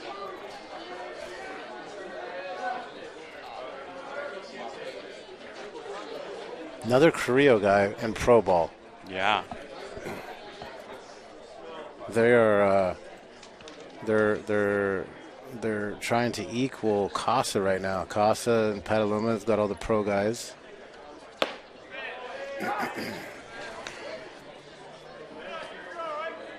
Creo with quite a few guys at the JC have gone to the JC and done well at the JC and moved on. And Davis Kopp out of the University of Utah. Of course, everybody knows Crawford getting another chance. And he throws in time to first. Side retired.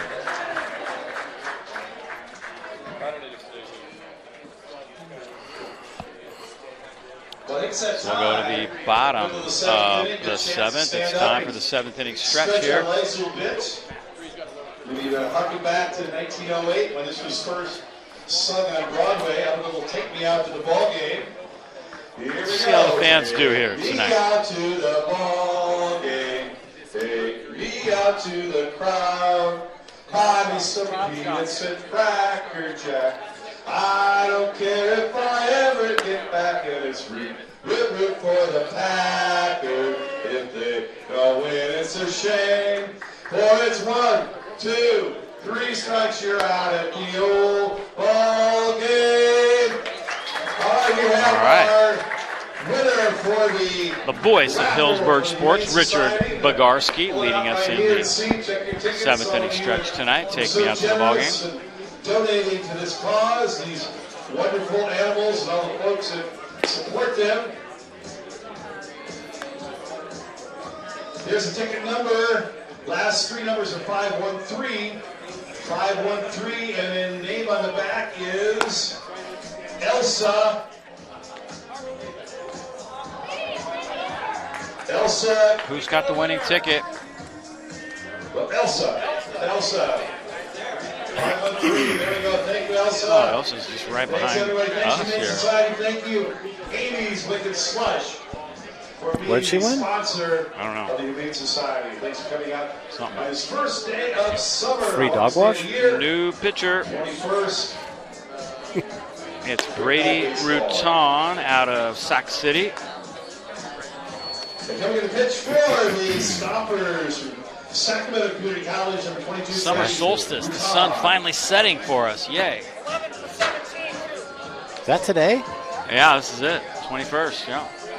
Summer solstice. Longest day of This the is the year. longest day of the year, right? Yeah. So now we start going it's downhill. It's 8:30 and it ain't dark yet. Yeah, not even close. My kids just left, and they're going to be on the trampoline with the sprinkler going here in about 15 minutes. And leading off, Brady Rutan. UC Saddle Red, Jared Sundstrom. He'll face Jared Sundstrom to start things off here.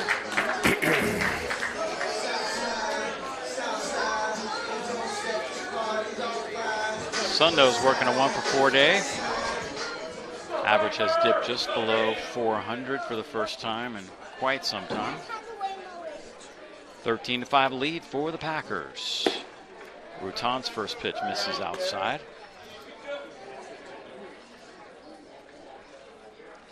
Sundstrom, who is originally from Point Arena. Okay, who's just continued to develop and work hard. And he's rewarded as he's on his way to UC Santa Barbara next year. Coach Ben Beekner, who was at the JC and is now at UOP, is also from, I believe, Point Arena or Gualala, which is right down the road. So, okay. Yeah. Which, if most people don't know, it's an hour and a half, 2 hours? Oh, yeah, 2 hours. Good solid 2 hours. That's a long road trip. Yeah, up the coastline. Or you can come down from Ukiah, come down from Willits, come down into it that way. That's another way to go. We used to go camping up there for Father's Day, and then when you were allowed, we'd go ab diving. It's going to be a long time before you can ab dive again. It's not going to happen. They say that 2035 or something like that? Right. And I was hesitant to go in the water 8 years ago, and now, what is that, 12 from now, I'm not going in for sure. Unless they're huge. They might be pretty big by then. Sundo tries to hold up, can't do it. No, he did apparently. Still alive. Who's our first base umpire again? Gary Frieders. Gary was umping when I was at the JC. He called me out at second base on a terrible call. I'm going to say it right now. It was a terrible call. Next pitch is ball 4.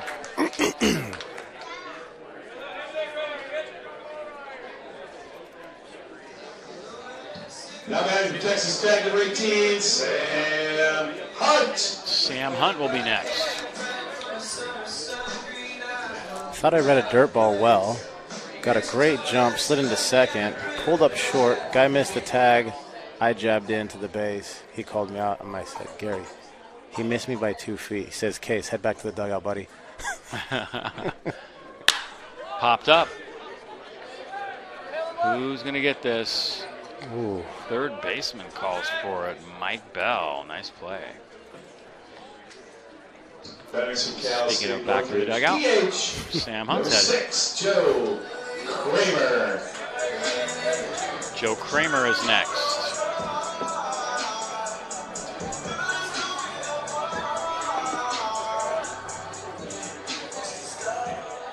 Kramer's working a 2-for-3 day. I don't know about that walk-up song, though. I don't know Yeah, what he's the got to heck. work on that. Yeah, like, what was the guy saying? Throw over. Modern day rap, hip hop? I don't get it, man. I can't understand the guys. Give me the credence back.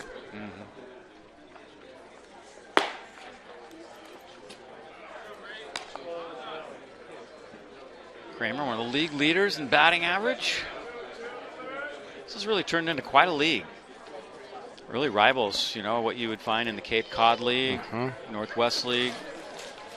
Do they even have that Alaskan League anymore? I don't know. That was the big thing back in the day. I haven't heard about it in a long big time. thing, man. You can play at midnight, right? You can play midnight games. Yeah, there was a midnight game. We were actually up there for with no lights. I mean, I'm talking midnight with no lights. No lights. They would turn them on. So we were there for it. So it was in Fairbanks, Alaska. So Coach Myers and Coach Garcia, who was at Kenyatta at the time, they would put together a summer team that would go up to Alaska for 2 weeks.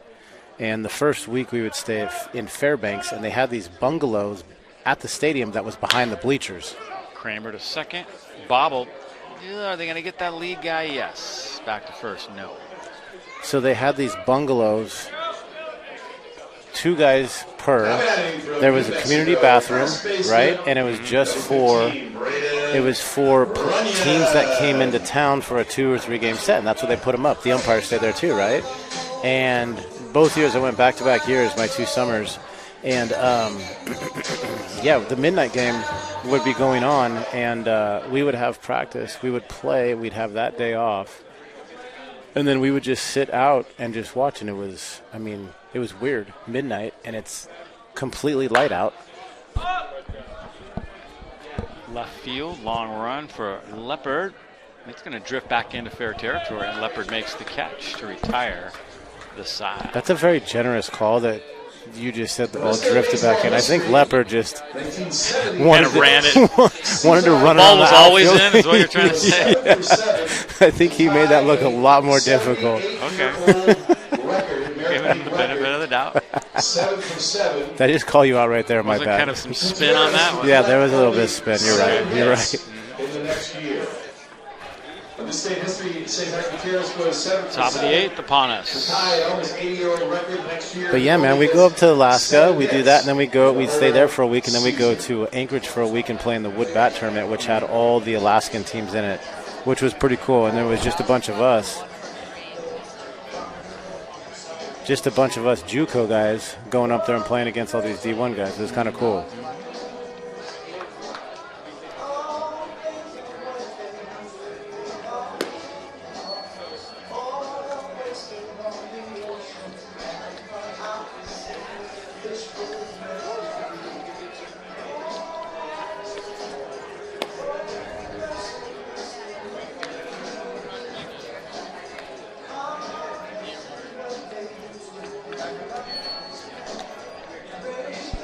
I pitched against the Bucks in that tournament.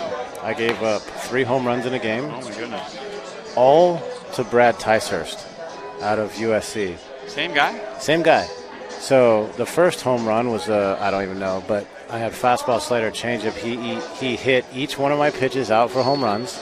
And after each home run, they would announce a new record that he broke. Oh, jeez. So it was home runs in the summer, total bases, RBIs, all kinds of crap that they announced, man. And You're just like, why am I facing this guy is again? terrible. Yeah, I don't even. How did I face him 3 times? You know what I mean? How many runs did I give up? I don't know. I just remember Brad Ticehurst hit 3 home runs. And after my second home run, I'd already signed and committed to go to Long Beach. And the guys are yelling out of the dugout, "Hey, that crap's not going to get anybody out in the Big West." Oh, my goodness. And that was, I'll never forget that. You're like, am I going? What am I doing? Am I really? What am I getting into, dude? That was terrible. And it was a wood bat tournament, so it was all wood bat. Yeah. In my mind, that is the greatest. The guy should be in the Hall of Fame. In my mind, greatest hitter I've ever faced. Oh, man. Did he go? No, he didn't.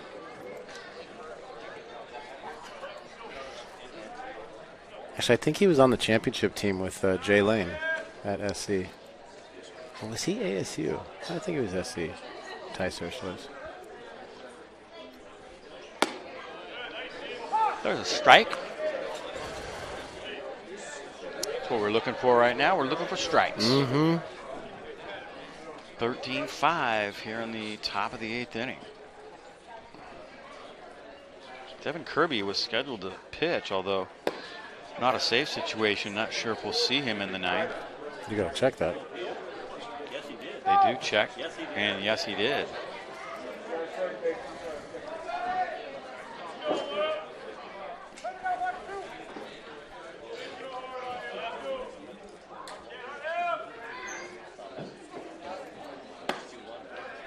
And that's strike 3.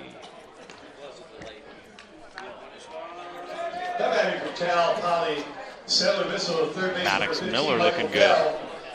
Hey, Powerball kids, the winning number today for the autograph baseball, 410. Last 3 numbers, 410. Go see Justice for your autograph ball. Michael Bell.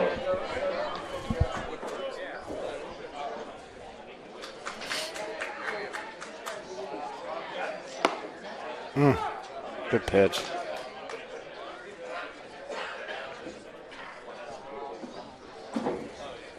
I like him. Super aggressive. Gets after it. Yeah. Little grunt on every throw, every pitch. Yeah. And he's pumping strikes right now. Dude, back-to-back sliders, man. I love doubling up. I love it, man. Regardless if it's a strike or not. Hell, I'd throw it again. Especially if a guy doesn't swing at it. No. Yeah. Yeah, he did. 3 in a row. Did he? Yep. Straight 3, 2 away. Now batting, SRJC, second base number 28, Connor Sharpio. What do you think Connor's looking for right now? I don't know, man. He's got, I mean, that's back-to-back that's- punches on yeah, sliders. 3 sliders in a row right there, yeah.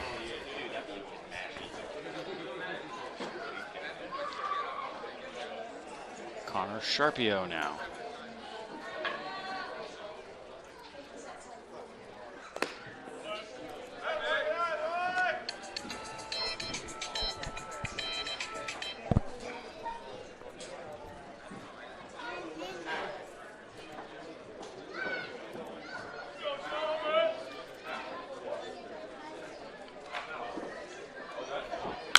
Sharpio fouls it off. 5 in a row. Yeah. I love it. Dude, throw Taking another that. one. Throw another one.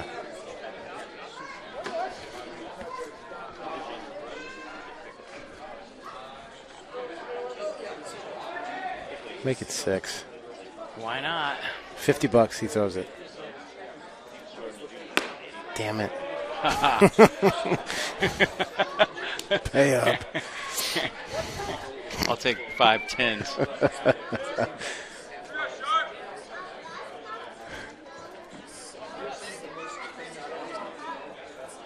1 and 2. And see you later.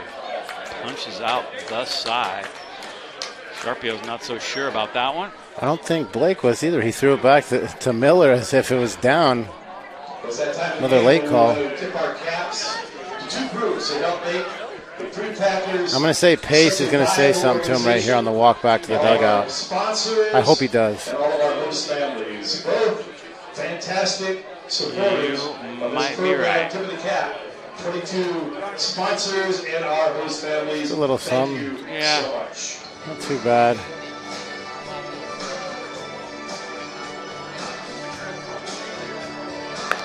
Bottom of the 8th is upon us here at Healdsburg's Recreation Park. Renovated this stadium a few years ago. They did a great job, and one of the things I want to talk to you about is the plans to renovate Doyle Park and how that's going. I know a lot of money to be raised, but the plans are in place. I've seen the artist renderings. It looks fantastic. Yeah, it's going to be a slow process. So I've learned that, early on, it was really exciting. But nonetheless, it's still there. It's going to take some time, working with the city of Santa Rosa. But from all the conversations that we've had, they're on board. The biggest thing is that, we have to fundraise the money. So we have a marketing director that's going to be firing up a marketing campaign, email campaign, flyer campaign to create,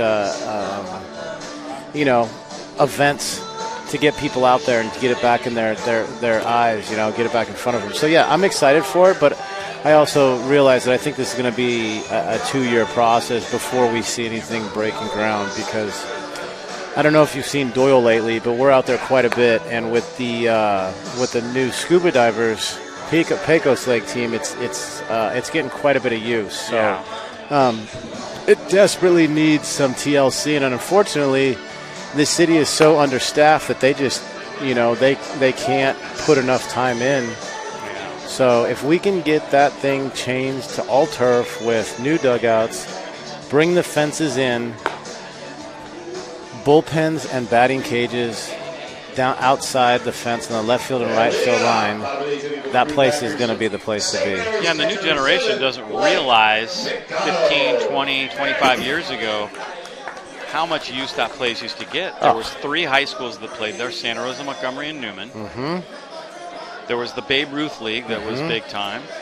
I mean, you could go by there pretty much any night during the summer, and there was the full parking lot. There was a game going on. The snack bar was cranking. Right. It was a great place. But, yeah, it needs updating. If you look at this facility, look at Sonoma, they're old facilities, but they were built so long ago, they're made more for this level of play. Right, and the nostalgia with this stadium in Sonoma is huge. People love that, right? And they've done a great job to keep it up to par, which, there's a lot of local support, the community gets around it. So I'm really optimistic that Blake popping that one up. That not only, Santa Rosa residents, but people from around Sonoma County and around there's such a far reach with people that have played there. I mean, we had a game a couple years ago in the middle of COVID, completely against all, I went against all regulations, and we had 250 fans out there, and we had fans out there that were saying like, "Hey, man, we haven't been out here for 10 years to see it like this." Yeah. And that's what got the ball rolling.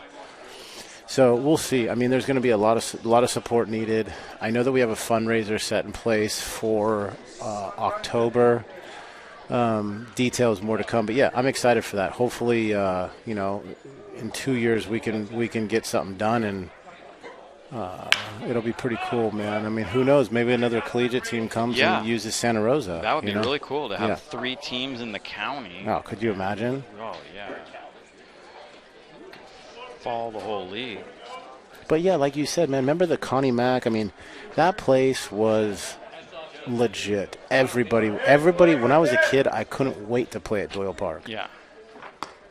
And unfortunately now the youth doesn't see it like that. Everyone, they don't look at half the people that come through the organization don't even know Doyle Park is there. Right.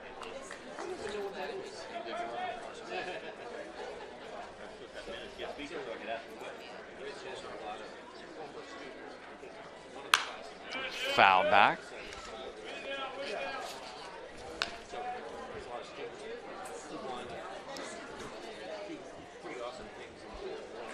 Brady Routon still throwing.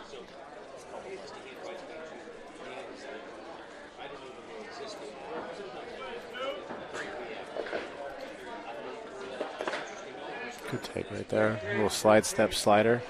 A little quick pitch. 2-2.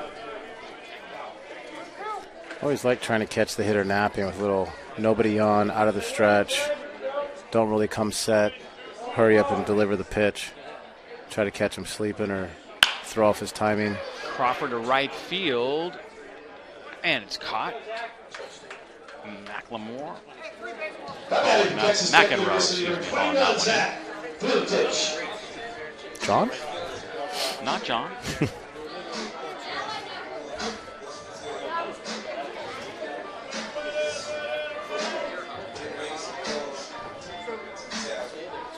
You said Kirby's supposed to pitch tonight. You think we're going to see him? He's scheduled, but I know he's don't a know. closer, but Yeah, I don't know if we'll see him. for selfish reasons, I want to. This one's hit to center field, swinging on that first pitch. And the side is retired. We're going to the ninth. Prune Packers just 3 outs away from finishing this one off. Tomorrow, 6 o'clock. Versus our Prune Packers. Yeah, he is. Yeah, it looks like Kirby's coming in. Certainly not a safe situation, but you got to, as a closer, your mentality is, I'm going to put a 0 on there. Got it. And you want to stay fresh, I mean, there's runs you go on where your team just, puts up a lot of numbers, and it's not a safe situation, and you want to make sure that you still stay fresh regardless, You don't want too many days off, especially as a closer. The 2 innings we saw him throw on Friday are the only innings he's worked so far. He does have that save that he recorded on that night. Yeah. And he looked good, too. Yeah.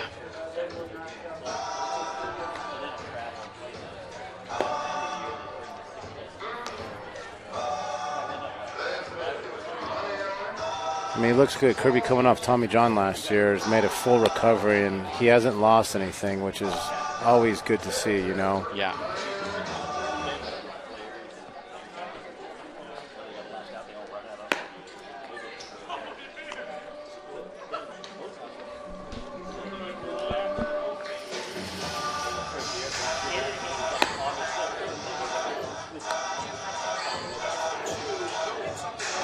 Not the guy you want to see if you're a Stompers hitter right now. Not really. Chasing 8, 9, whatever, 8.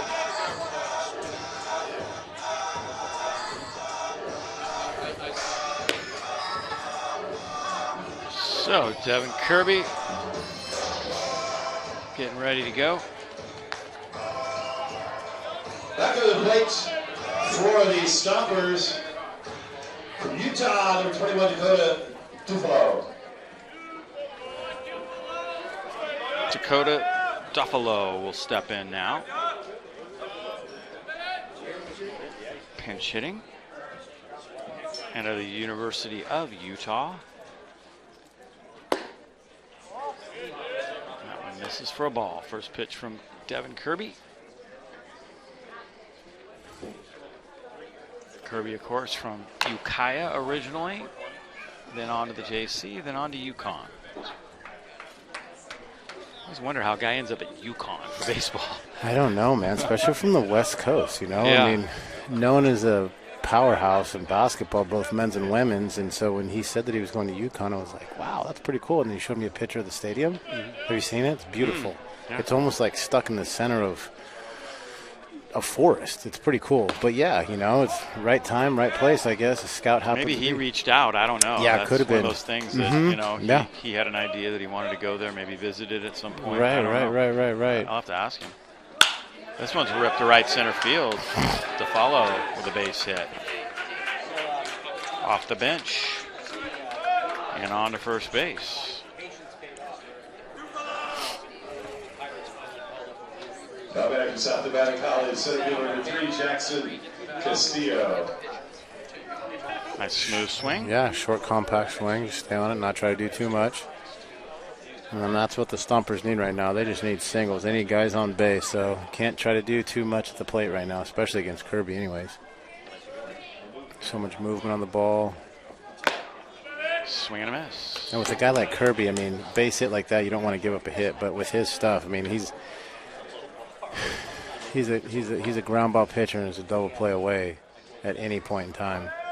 Jackson Castillo's had a good day. Fouls that one back. Had that nice home run his last time up.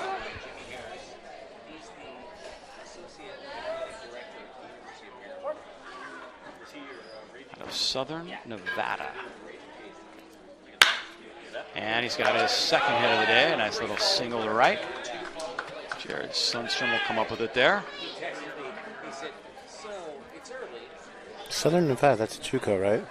That where Harper went? Good question, I'm not sure. Number 6, Tucker McEnroe. Good balance.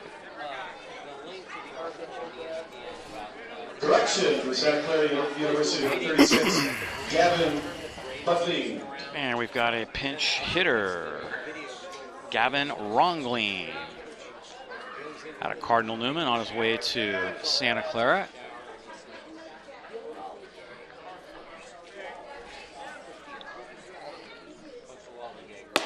And Rongling takes a strike. Yeah, junior college. Kirby's still looking for his first strike, or his first out, excuse me. That one just misses outside, 1-1. He'll step up and facing a guy like Kirby after playing high school ball all year. True test. This is what's going to happen next year, right? As a freshman, 18-year-old freshman, you're going to walk onto campus, and that's exactly what you're going to see. Mm-hmm. I mean, I thought it was tough as a freshman walking to the JC and facing some of these guys like, what the heck am I doing, you know?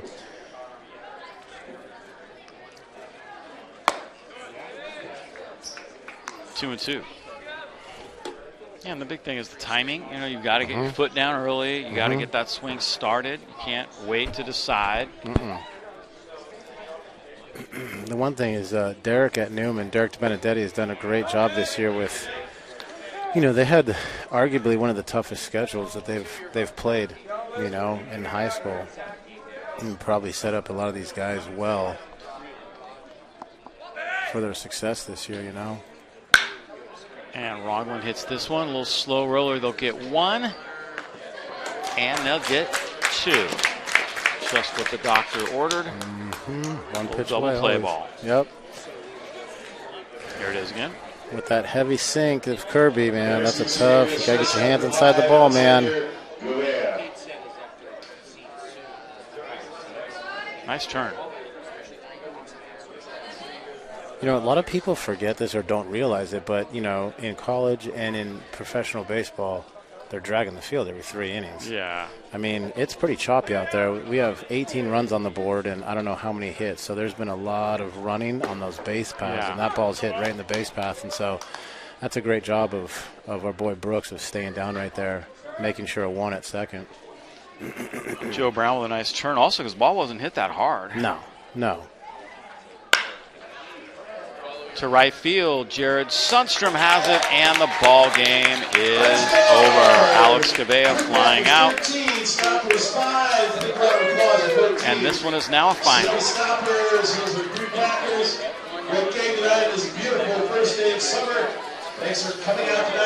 Fun game, man.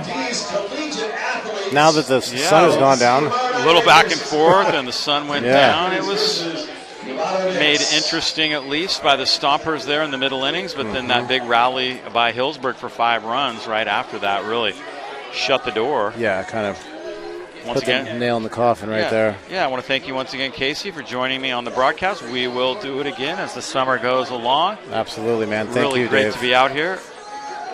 I appreciate it, man.